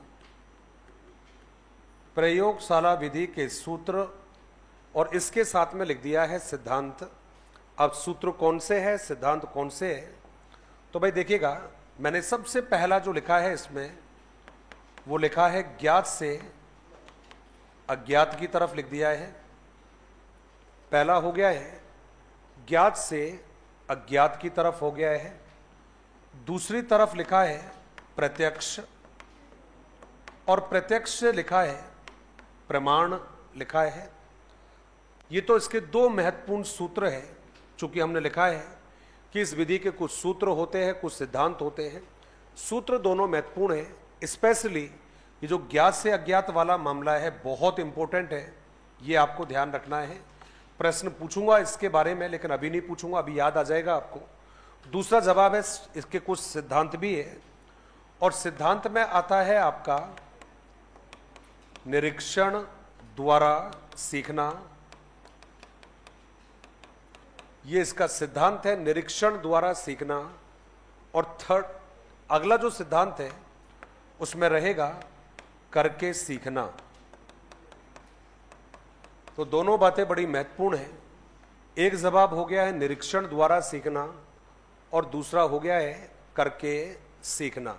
सूत्र पूछेगा ज्ञात से अज्ञात है आपका, और वैसे पूछोगे तो प्रत्यक्ष से प्रमाण हो गया है।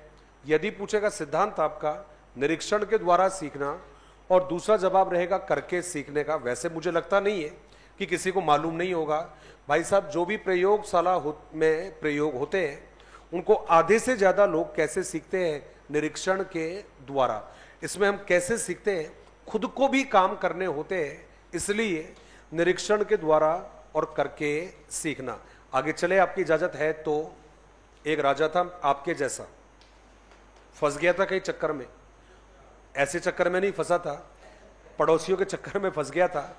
और पड़ोसियों के चक्कर में ऐसा फंस गया भाई, ईमानदार व्यक्ति था, भला व्यक्ति था, लोग उसको पसंद करते थे, प्रजा उसको बड़ा लाड प्यार करती थी। लेकिन पड़ोसियों राजाओं को बड़ी चिढ़ होती थी कि यार इतना फेमस कैसे हो रहा है ये। और इसी तरह इसकी लोकप्रियता बढ़ती रही। तो वो दिन दूर नहीं है जब इसका तो राज्य बहुत ज़्यादा बढ़ जाएगा। इसलिए उसके पड़ोसी मुल्कों ने इकट्ठा होकर उस पर हमला कर दिया। हमला इतना गजब का था, राजा की तैयारी नहीं थी, बेचारा पराजित हो जाता है। उसके सैनिक मारे जाते हैं, पड़ोसी मारे जाते हैं, मित्र मारे जाते हैं, परिजन मारे जाते हैं, सेनापति मारा जाता है। बड़ी मुश्किल से वो अपनी जान बचाता है, और जान बचाकर वहां से भागता है। लेकिन आपको मालूम है कि सब शत्रु सेना जब तक पीछे नहीं लौटती, जब तक उनका शत्रु या तो मारा नहीं जाता या पकड़ा नहीं जाता, इसलिए वो सैनिक उसके पीछे पीछे थे, राजा आगे आगे था। कहता जान बचाकर दाएं बाएं भागता रहा, लेकिन सैनिकों ने पीछा नहीं छोड़ा। कहता है सब भागते भागते एक जगह पर अंधेरा हो जाता है, और अंधेरा होने के बाद में उसको एक सुरंग दिखती है। उस सुरंग में जाकर घुस जाता है। सैनिक चूंकि पीछे पीछे थे, काफी उन्होंने प्रयास किया, नहीं मिला। तब उनको सुरंग दिखी, चूंकि अंधेरा काफी था, उन्होंने अनुमान से काम लगाया और केवल क्या किया कि जंगल में तो है नहीं, लेकिन हो सकता है इस सुरंग में घुस गया हो, इसलिए इस सुरंग का दरवाजा ही बंद कर देते हैं। तो सारे सैनिकों ने मिलकर क्या किया, बड़े छोटे पत्थर उठाए और उस सुरंग का दरवाजा बंद कर दिया। अब राजा अंदर बैठा हुआ है, बड़ा हैरान था कि यार अब बड़ी अच्छी मुसीबत आन पड़ी है, बाहर जा नहीं सकता, अंदर रह नहीं सकता, दम घुट जाएगा इसके अंदर। कहते हैं कि वो राजा उस सुरंग के दरवाजे के पास छिपकर सुनने का प्रयास करता है कि सैनिक चले गए या नहीं चले गए। सारी रात वो राजा उसी सुरंग में बैठा रहा। सुबह उजाला होता है, थोड़ी थोड़ी रोशनी आती है, वो देखता है कि भाई वो सैनिक चले गए या नहीं है, तो उसको आसपास कोई नहीं दिखा। और जब वो सुरंग के दरवाजे को हटाने का प्रयास कर रहा है, सफलता नहीं मिली। घबरा जाता है, बैठ जाता है, रोने लगता है, चिल्लाने लगता है, भगवान को याद करता है कि भगवान मुझे किस बात की सजा दे रहा है, मैंने तो कभी कुछ गलत नहीं किया। कहते कि सब इस प्रयास में रोते चिल्लाते उसको अपनी माँ भी याद आती है कि माँ तूने कोई सहायता करनी है तो कर दे, वरना मैं तो आज मारा जाने वाला हूँ। कहते माँ भी नहीं आती, पिताजी भी नहीं आते, भगवान जी भी नहीं आते, लेकिन माँ की एक याद उसको बात आ जाती है। और वो बात क्या थी, केवल इतना सा था, या तो कुछ कर यूं ही मत मर। बचपन में कोई बात सिखा दी थी, कहता है कुछ तो कर यूं ना मर। मतलब यदि जिंदगी में कोई हालात ऐसे आ जाए कि आपसे कुछ नहीं बन पड़ रहा है, तो मरने से बेहतर है कि हमें कुछ कर लेना चाहिए। इसका मतलब है असफलता यदि सामने खड़ी है तो भी हमें एक बार प्रयास करना चाहिए कामयाब होने के लिए, सफल होने के लिए। कहता है उसको जैसे ही वो कोटेशन याद आया कि यूं मत बैठ, यूं मत हार, कुछ तो कर, यूं मत मर, जब ये कोटेशन याद आया तो कहता है कि राजा को बड़ी पॉजिटिविटी मिलती है, एनर्जी मिलती है, ताकत मिलती है। और धीरे धीरे वो चट्टान पर लगे हुए पत्थरों को, सुरंग पर लगे पत्थरों को हटाने का प्रयास करता है, ताकत लगाता है, जोरदार मेहनत करता है। और कहते हैं कि साहब एक एक करके वो सुरंग के दरवाजे पर रखे हुए पत्थरों को हटा देता है। दाएं बाएं देखता है, कोई नहीं मिलता। कहता है भगता भगाता वो किसी पड़ोसी राजा के पास पहुंचता है, उससे सहायता मांगता है। और कहते हैं सहायता जब मिलती है, जब सेना मिलती है, ताकत मिलती है, तो वो अपने खोए हुए राज्य को दोबारा से प्राप्त कर लेता है। ठीक वैसे ही आपके और हमारे जीवन में भी होता है। एक पल हमें खुशियां मिलती है, दूसरे पल हमें तकलीफ भी मिलती है, एक पल हमें हार भी मिलती है, पराजय भी मिलती है। लेकिन ये बात हमेशा याद रखिएगा कि हर जो पराजय होती है, हर जो हार होती है, हर जो असफलता होती है, वो आने वाली सफलताओं के दरवाजे खोलने का काम करती है। इसलिए अभी हो सकता है कि थोड़ा कॉन्फिडेंस दाएं बाएं चल रहा होगा, लेकिन ये भी ध्यान रखिएगा कि यदि चुनावों के बीच में 14-15 हज़ार यदि रेलवे की भर्ती आ सकती है, तो याद रखना दोस्तों आपकी भी वैकेंसी आएगी। और मेरा मन कह रहा है कि आगामी जो 1-1.5 महीने का जो समय है, शायद कम से कम 3rd ग्रेड और 2nd ग्रेड की जो भर्ती है उनकी सौगात लेकर आने वाली है। इसका मतलब है कि आपका सिलेबस जिस दिन पूरा होगा, हो सकता है उससे या तो 2-4-5 दिन पहले या 2-4 दिन बाद में या उसी के आसपास वैकेंसी की सौगात आपको मिल सकती है। इसलिए कुछ लोग घर पर जाने की प्लानिंग कर रहे होंगे, तो यदि घर के हालात ठीक है, आपका 2-4 महीने का खर्चा उठा सकता है परिवार, वो भी कम खर्चा, अनावश्यक खर्चा नहीं, तब बिल्कुल रिस्क मत लेना, यहाँ पर रहकर आपकी पढ़ाई जारी रखना। लेकिन आपको लगता है कि नहीं सर परिवार इजाज़त नहीं देता इस बात की, कंडीशन उतनी अच्छी नहीं है, फिर भी प्रयास करना कि खर्चे में कटौती करना। जहाँ 100 रुपये में काम हो रहा है वहाँ 30 रुपये में काम करके देख लेना। और यदि 30 रुपये में भी बात नहीं बनती है, होता है कई बार, तो उस कंडीशन में फिर घर चले जाना, लेकिन आंखों से अपने लक्ष्य को कभी ओझल होने मत देना। यहाँ आपने अनुशासन से पढ़ाई की है, दिनचर्या सेट है, सुबह कब जगना है, रात को कब जगना है, कब पढ़ना है, कब इंस्टीट्यूट जाना है। लेकिन जैसे ही कोचिंग कंप्लीट होती है, ये रूटीन हमारा टूट जाता है और वहीं से फिर पढ़ाई डिस्टर्ब होना स्टार्ट होती है। इसलिए आप में से एक दिन मैंने पहले भी शायद बोला था आप लोगों को, आप में जो धौलपुर वाले बैठे होंगे, मैंने पर्सनली उनको देखा है, ये बेटे कभी कोचिंग का पीछा नहीं छोड़ते भाई। ये पता नहीं क्या करते, क्या इनकी सोच है, मुझे आज तक नहीं पता इनका। और सारे जो साथी बैठे होंगे, आपको मालूम होगा 3rd ग्रेड में सबसे ज़्यादा सिलेक्शन धौलपुर वालों के होते हैं भाई। ये पता नहीं क्या कारण है, ये मुझे नहीं पता आज तक। ये लेकिन क्या कारण है नहीं पता, क्योंकि ये कभी किताबों को अपने से दूर नहीं करते हैं। तो देवियों, देवताओं, सज्जनों, यदि आपकी कुंडली में, आपकी राशि में कोई धौलपुर वाला या धौलपुर वाली हो, मुमकिन है दोनों चीजें भाई, तो सावधान रहना, उसकी बातों में बिल्कुल भी मत आना। वो चालाक होते हैं, शाणे होते हैं, वो यही बोलेंगे हम बिल्कुल नहीं पढ़ते, हमारा पढ़ाई में मन नहीं लगता, मैं तो पढ़ता ही नहीं हूं बिल्कुल भी। तो समझ जाना कि वो आपको घुमाने का प्रयास या तो कर रहा है और या फिर कर रही है। बेटा हो, पढ़ते हो, छुपे रुस्तम हो आप लोग, मतलब धौलपुर वाले हो, धौलपुर वाले हो, इसको कहते हैं ना तिनके से बाहर आ रहा है धीरे धीरे। चलिए जी, चलिए, अच्छा है, लेकिन पढ़ाई करिए, अच्छी बात है यार, रिजल्ट अच्छा आता है, खुशी की बात है, मेरे को तो बड़ा अच्छा लगता है इस बात का। चलिए जी, आगे आ जाइए। और माहौल सेट है अभी?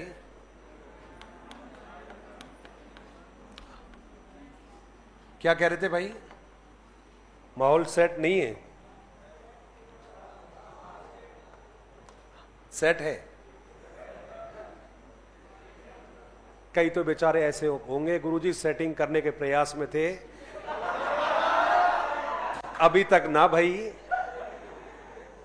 और बोला अब तो कोर्स भी पूरा होने वाला है। कह रहे गुरुजी बड़ी आस उम्मीद के साथ आए थे, है ना, खाली हाथ आए थे और खाली हाथ।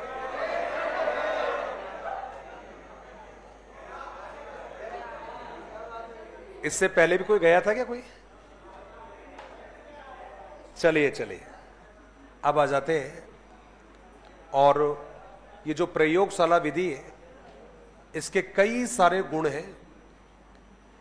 इन गुणों में से मैं सबसे पहला गुण, जो आप सबका चहेता भी है, सब जानते भी हो, कहते हैं साहब बाल केंद्रित विधि है। बालक केंद्रित, और यहीं पर लिख दिया है मैंने मनोवैज्ञानिक विधि है। बालक केंद्रित कहा, दूसरा जवाब दिया है मनोवैज्ञानिक विधि है, ये आपने जवाब दिया है। बालक केंद्रित और मनोवैज्ञानिक विधि है, ये हमारे पहला आपका जवाब हुआ है। दूसरा जवाब है, थोड़ा इंपॉर्टेंट है, तो मैं इसको बिल्कुल अलग से लिख रहा हूं। और इंपॉर्टेंट क्या है आप खुद मुझे सोचकर बताइएगा कि जो मैंने लिखा है वो इसका मतलब क्या है। मैंने क्लियरली लिख दिया साहब, यह विधि आगमन विधि का व्यावहारिक रूप है। एग्जैक्टली आपकी एग्जाम में प्रश्न पूछा गया है, बिना घुमाए फिराए डायरेक्टली पूछा है, निम्न में से कौन सी विधि को आगमन विधि का व्यावहारिक रूप माना जाता है? तो आपका जवाब क्या रहेगा? वो है आपका प्रयोगशाला विधि। क्या आप बता सकते हो कि इसको आगमन विधि का व्यावहारिक रूप क्यों कहा जाता है? जो काम आगमन में किए जाते हैं, ऑलमोस्ट वही काम किस में किए जाते हैं? इस विधि में किए जाते हैं। निरीक्षण दोनों में होता है, निरीक्षण इसमें भी होता है, करके सीखना दोनों में होता है। उस विधि में भी बच्चे को निष्कर्ष निकालना होता है, इस विधि में भी निष्कर्ष निकालना होता है। इसमें कितनी बढ़िया बात कही है कि सब ये जो विधि है आपकी, इसको आगमन विधि का व्यावहारिक रूप माना जाता है। एक जवाब है। दूसरा जवाब भी बड़ा इंपॉर्टेंट है, इसलिए मजबूरी है मैं यहां पर भी आपको इंपॉर्टेंट मेंशन कर रहा हूं। और वो जवाब क्या है? क्लियरली पूछा है, ये तो परीक्षा में एक नहीं अनगिनत बार पूछा हुआ है। कहते साहब प्रयोगशाला विधि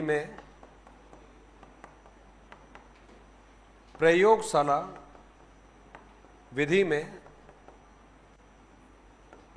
शिक्षक एवं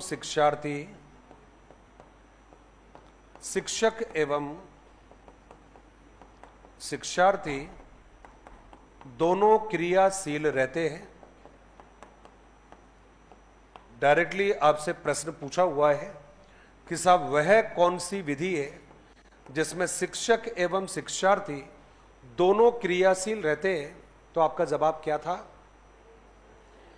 प्रयोगशाला विधि। देखिए, प्रयोगशाला लेबोरेटरी में आप गए होंगे तो आपको 100% मालूम है, टीचर भी खाली नहीं बैठता है और स्टूडेंट भी खाली नहीं बैठते हैं। ऐसा बिल्कुल भी नहीं है कि टीचर काम नहीं करेगा और ऐसा भी बिल्कुल नहीं है कि स्टूडेंट काम नहीं करेंगे। दोनों एक्टिव रहते हैं। टीचर यदि कुछ एक्सप्लेन कर रहा है, कुछ डेमोन्स्ट्रेशन दे रहा है, तो बच्चा क्या करेगा? ऑब्जर्व करेगा, ध्यान से सुनेगा, ध्यान से समझने का काम करेगा, और जब वो समझ चुका होगा तब वो खुद काम करेगा और टीचर उनको ऑब्जर्व करेगा। इसका मतलब है टीचर भी एक्टिव और स्टूडेंट भी एक्टिव। इसलिए लिखा है प्रयोगशाला विधि में दोनों ही एक्टिव होते हैं। ये हमने लिखा है। अगला जवाब फिर इंपॉर्टेंट है, क्योंकि मैं पहले कह चुका हूं इस विधि के बारे में। जो गुण बनते हैं बड़े कमाल के गुण हैं, सारे के सारे इंपॉर्टेंट है ये। इसलिए मैंने पहला जो गुण इसमें लिखा है, ये लिखा है साहब, यह विधि बालकों में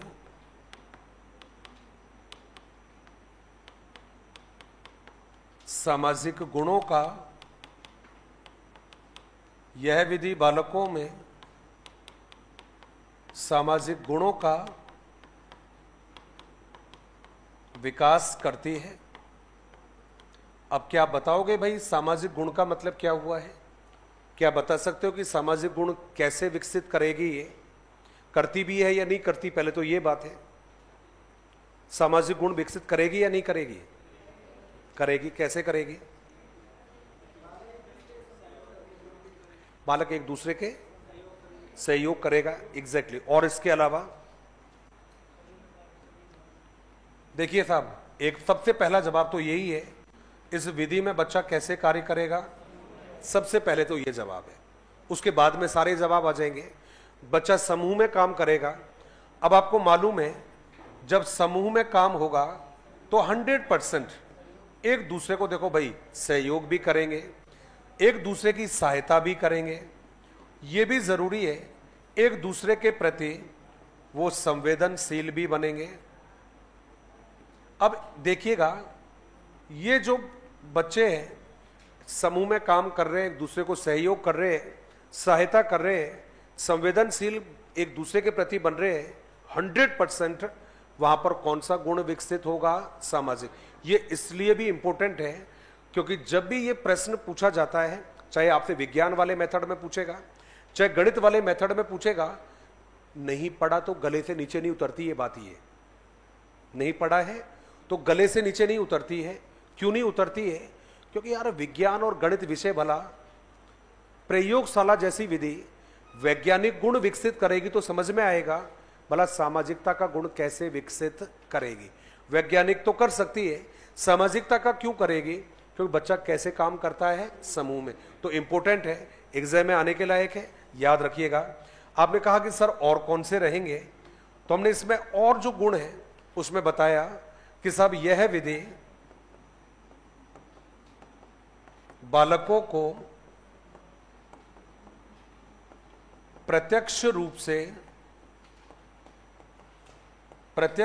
से कॉमा करके सीखने के अवसर, यह विधि बालकों में या यह विधि बालकों को प्रत्यक्ष रूप से करने के या करके सीखने के अवसर प्रदान करती है।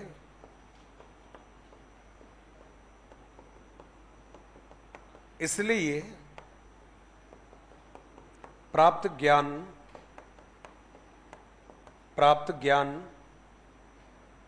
स्थायी होता है। प्राप्त ज्ञान स्थायी होता है, ये हमने लिख दिया है। तो आपने कहा यह विधि बालकों को प्रत्यक्ष रूप से करके सीखने के अवसर प्रदान करती है। इसलिए जो प्राप्त ज्ञान है हमारा, ये कैसा होता है? स्थायी होता है। ये हमारा जवाब रहा है। कुल मिलाकर आपने 2-3 पॉइंट लिखे हैं, ये लिख लिए हो तो मुझे बताइए। हम अभी आगे वाली लाइन में चलने वाले हैं। मैं फिर कह रहा हूं, गुण पूछे जाते हैं इसमें से। अब गुण यूजलेस है, बहुत ज्यादा ऐसे नहीं है जिनको पहचाना नहीं जा सके, लेकिन इसके गुण जो है वो यूनिक है, इनको जल्दी से पहचाना नहीं जा सकता, इसे थोड़ा सा इनको याद रखिएगा। लिखा क्या भाई आप लोगों ने? कुछ रह गए? सबने लिख लिया मेरे हिसाब से तो। नेक्स्ट लिखेंगे साहब, यह विधि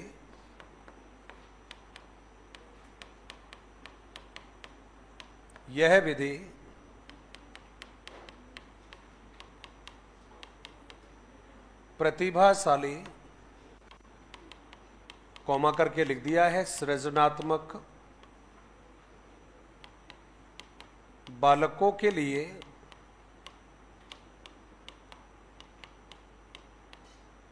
उपयोगी होती है।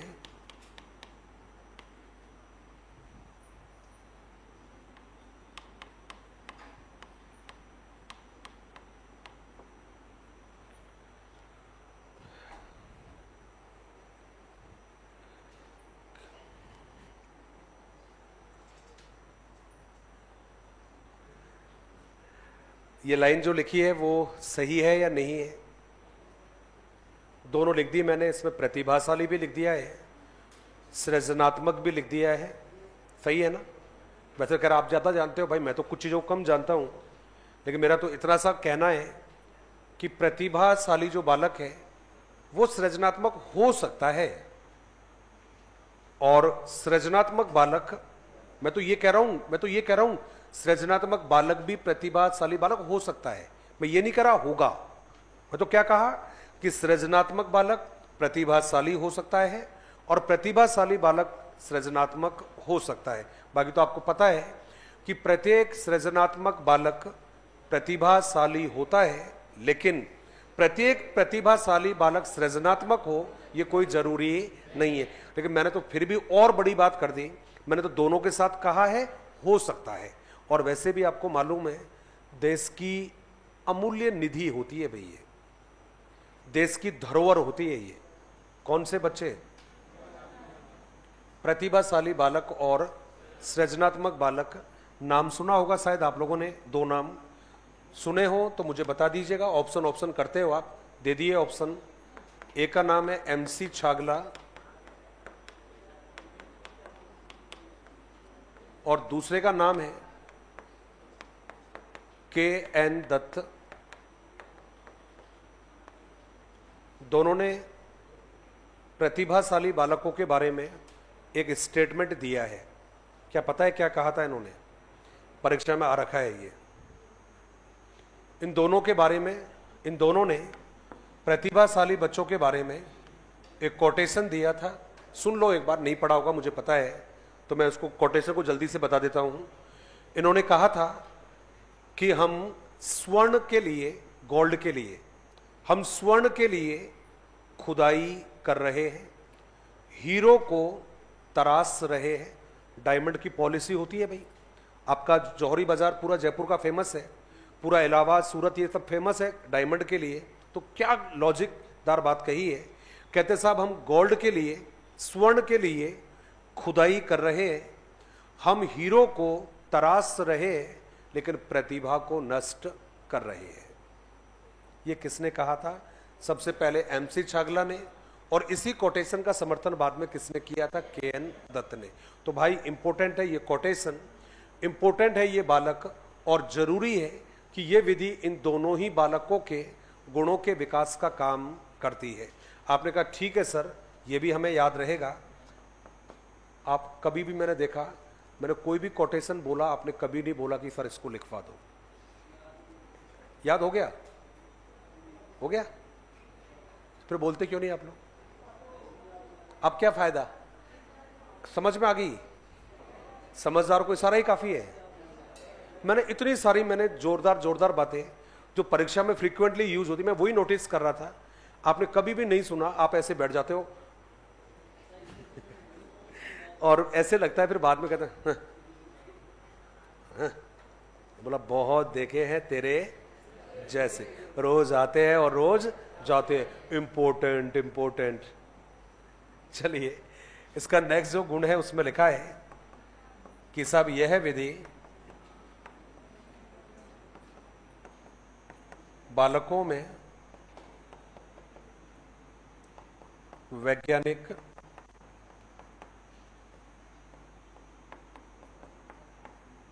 दृष्टिकोण का, यह विधि बालकों में वैज्ञानिक दृष्टिकोण का विकास करती है। यह विधि बालकों में वैज्ञानिक दृष्टिकोण का विकास करती है। यह हमने जवाब दिया है। यह विधि बालकों में वैज्ञानिक दृष्टिकोण का विकास करती है। और लास्ट जवाब जो लिखवा रहा हूं केवल वो यही है, मुझे जरूर बताइएगा एक बार। कहते हैं साहब, यह विधि बालकों में धैर्य, निर्णयन,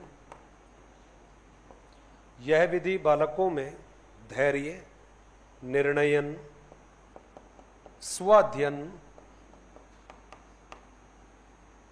चिंतन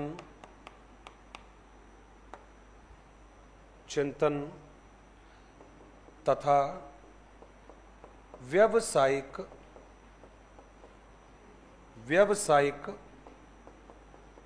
गुणों का विकास करती है। ये आपने जवाब दिया है कि साहब एक ऐसी विधि है जो बालकों में धैर्य के गुण विकसित करती है, बच्चों में निर्णय लेने की क्षमता का विकास करती है, सेल्फ स्टडी के जो गुण हैं उनका विकास करती है, चिंतन करने के गुणों का विकास करती है। और भाई साहब, व्यावसायिक गुण, जिन व्यक्तियों की, जिन बालकों की प्रयोग करने की एबिलिटी होती है, यकीन मानिए उनका व्यावसायिक विकास बहुत धुआंधार तरीके से होता है। इसलिए हमने जवाब दिया है व्यावसायिक गुणों का विकास ये विधि करती है। ये आपने जवाब दिया है। लिख लिया हो तो मुझे बताइए। नेक्स्ट लाइन में हम चलेंगे। एक लास्ट गुण है इसके बारे में, और वो सुन लो पहले। विज्ञान की बेस्ट विधि माना जाता है इसको। रिपीट कर रहा हूं, विज्ञान का बेस्ट मेथड माना जाता है। इसलिए बिल्कुल भी गलत नहीं होगा कि प्रयोगशाला का मतलब होता है विज्ञान और विज्ञान का मतलब होता है प्रयोगशाला। तो ये मुझे लगता है मेड फॉर ईच अदर है भाई। विज्ञान कह दो, प्रयोगशाला इंक्लूडिंग है, और प्रयोगशाला कह दो तो इंक्लूडिंग है आपका विज्ञान। इसलिए विज्ञान का मतलब प्रयोगशाला और प्रयोगशाला का मतलब विज्ञान। तो मैंने एक लास्ट लाइन ऐड की है यहां पर, और उसमें लिखा है साहब, यह विज्ञान शिक्षण की, यह विज्ञान शिक्षण की, यह विज्ञान शिक्षण की श्रेष्ठ विधि है। श्रेष्ठतम इसलिए नहीं कहा मैंने क्योंकि फिर अनुसंधान नाराज हो जाएगी, फिर है ना, ह्यूरिस्टिक नाराज हो जाएगी। तो इसलिए मैंने कहा कि विज्ञान की श्रेष्ठ विधि है ये। श्रेष्ठतम में तो क्या है कि थोड़ा प्रॉब्लम हो जाती है, इसलिए 100% होती है। निष्कर्ष जहां निकाल रहे हो आप, वहां तो 100% आपका क्या रहेगा, अनुसंधान का जो टेंडेंसी है वो तो रहता ही रहता है। तो ये लिख लिया मेरे ख्याल से आप लोगों ने। दरअसल में देखा जाए दो तरह की बातें इसमें होती है।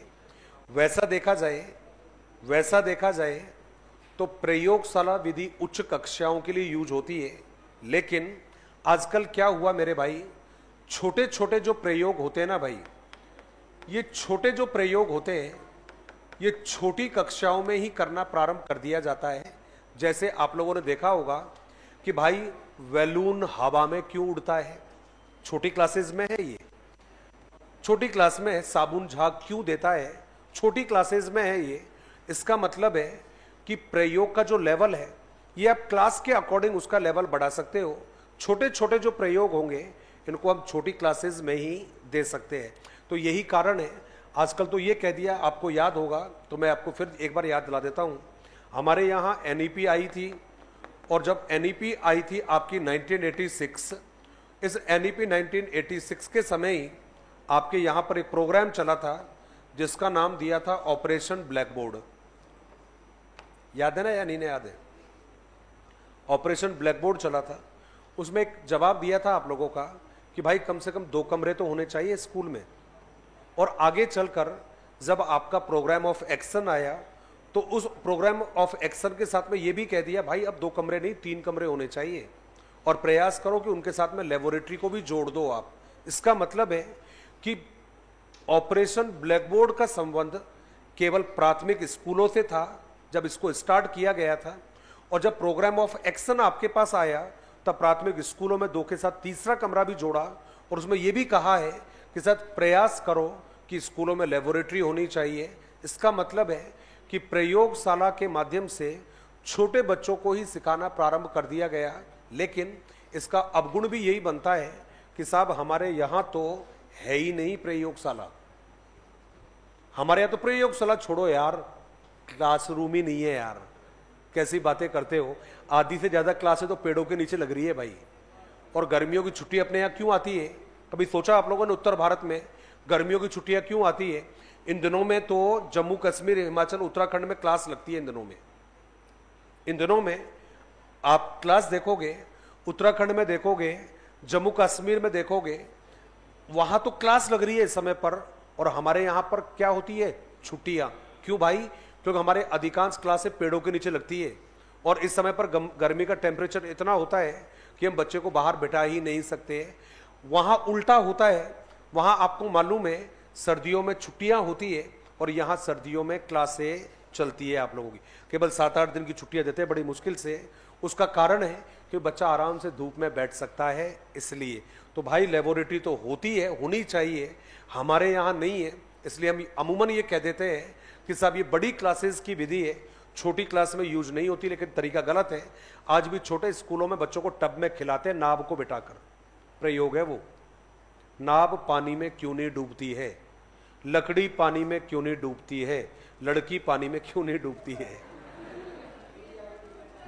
डूबती हो क्या? हमने आज तक किसी लड़की को डूबते हुए नहीं देखा। पानी में नहीं जाती इसलिए। अरे मैडम, हाँ देखो देखो देखो देखा कदरदान ने क्या फरमाया है। मैं कुछ सोचता उससे पहले भाई साहब ने जवाब दे दिया। लड़का जब पानी में गिर जाता है तो लोग उसका वीडियो बनाते, देख देख वो गिर गया, किधर गया है, और वीडियो हाथ में। और जब लड़की जब डूबती है ना भाई, किसी को तैरना आए ना आए 2-5-10 तो गिर ही जाते हैं पानी में। तो कभी आपने देखा होगा टाइटैनिक भी डूबा इसलिए था क्योंकि वो जहाज था, वो जहाज था वो, है ना। और जहाज जो शब्द है, यदि जेंडर के आधार पर बात करें तो जहाज मेल होता है भाई। तो डूबता कौन है? मेल डूबता है, क्योंकि कभी भी आप लोगों ने पारो को डूबते हुए नहीं देखा होगा, देवदास को डूबते हुए देखा होगा। मेल डूबता है, कभी फीमेल डूबती नहीं है। समझ में आया या नहीं आया?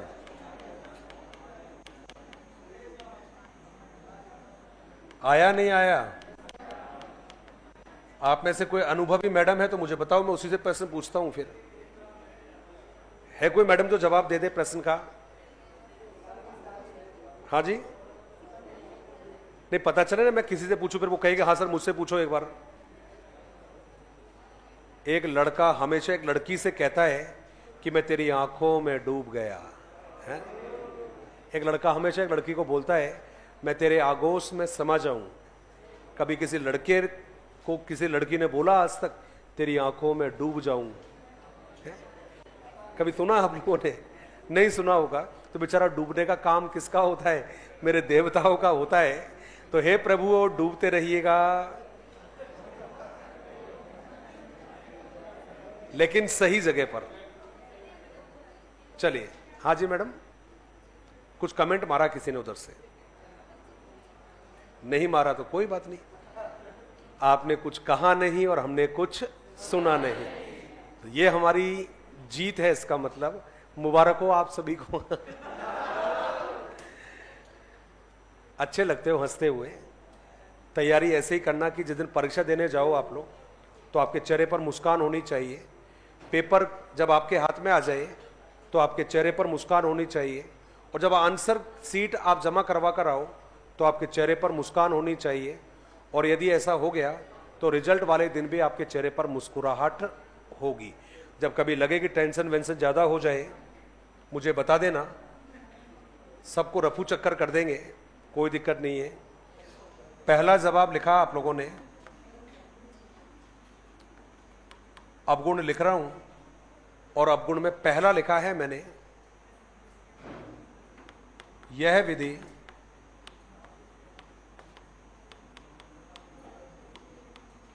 स्थानीय परिस्थितियों के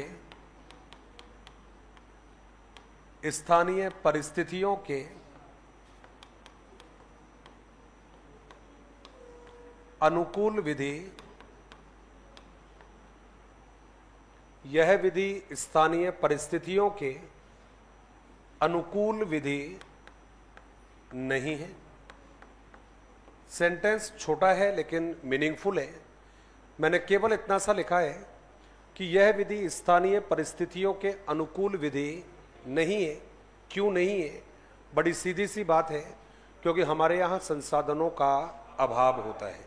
और भाई आपको तो अच्छे से मालूम है, प्रयोगशाला विधि का प्रयोग करने के लिए हमें साधनों की ज़्यादा ज़रूरत होती है। बुरा मत मानिए, सच है। लेकिन बच्चों को घर से बाहर निकालने के लिए आज भी पोषाहार की ज़रूरत पड़ती है। घर से बाहर निकालने के लिए आज भी पोषाहार की ज़रूरत पड़ती है। और कमबख्त कहते हैं कि भारत को विकसित राष्ट्र बनाएंगे। लापसी खिलाकर विकसित राष्ट्र बनाओगे? क्या खिलाकर? लापसी तो है ये खिचड़ी, ये दाल, ये चावल, ये चपातियाँ। दाल में दाल नहीं मिलती है, चावल चावल जैसे नहीं लगते हैं, चपाती में चपाती जैसी फीलिंग नहीं आती है।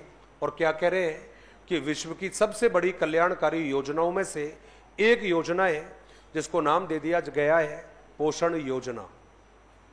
आज की तारीख में हिंदुस्तान का हर माँ बाप इस लायक तो है कम से कम कि अपने बच्चों को 2 टाइम का खाना तो कम से कम खिला सकता है। लेकिन आज की तारीख में हिंदुस्तान का माँ बाप ऐसा नहीं बना आज तक जो अपने बच्चों को जब तक वो चाहे तब तक पढ़ा सके। इसलिए आज पोषाहार की ज़रूरत नहीं है मेरे भाई। आज ज़रूरत है अच्छे अच्छे स्कूल्स की, आज ज़रूरत है अच्छे अच्छे टीचरों की, आज ज़रूरत है अच्छे अच्छे यूनिवर्सिटीज़ की, आज ज़रूरत है ऐसे संस्थानों की जहाँ पर रहकर बच्चों को निःशुल्क पढ़ाई करवा सके। अब आप कह रहे हो कि कर तो दिया 12 तक, मत करो 12 तक, क्योंकि 12 तक की पढ़ाई को हर माँ बाप पढ़ा सकता है अपने बच्चों को। पढ़ाई नहीं होती है 12 के बाद वाली। इसलिए हमें किस में उलझा कर रख दिया है? लापसी में। हमारा सारा करियर चौपट कर दिया किसमें? दाल और खिचड़ी में लपेटकर। क्योंकि हमारे यहाँ पर साधन नहीं दिए इन्होंने, और साधन देते तो शायद कुछ और बात होती। इसलिए मैंने यहाँ पर जोड़ा है, क्योंकि विधि में संसाधनों की अधिक आवश्यकता होती है। संसाधनों की अधिक आवश्यकता होती है, कॉमा करके लिखा है, जिनका प्राय अभाव होता है। जिनका प्राय अभाव होता है, इसलिए महंगी एवं खर्चीली विधि है। 3 पॉइंट मैंने एक साथ अटैच कर दिए हैं। पहला है कि अनुकूल विधि नहीं है, दूसरा है संसाधन ज़्यादा चाहिए, थर्ड लिखा है कि संसाधनों का अभाव होता है, और लास्ट लिख दिया है कि महंगी एवं खर्चीली विधि है। एक और पॉइंट लिखवा देता हूं, फिर क्लास को ओवर करेंगे। इसमें हमने लिखा है, और वो लिखा है साहब, इस विधि में समय अधिक लगता है। इस विधि में समय अधिक लगता है। ये जवाब है आपका, इस विधि में समय अधिक लगता है, इसलिए इसका प्रयोग केवल सीमित अवधि के लिए ही किया जाता है।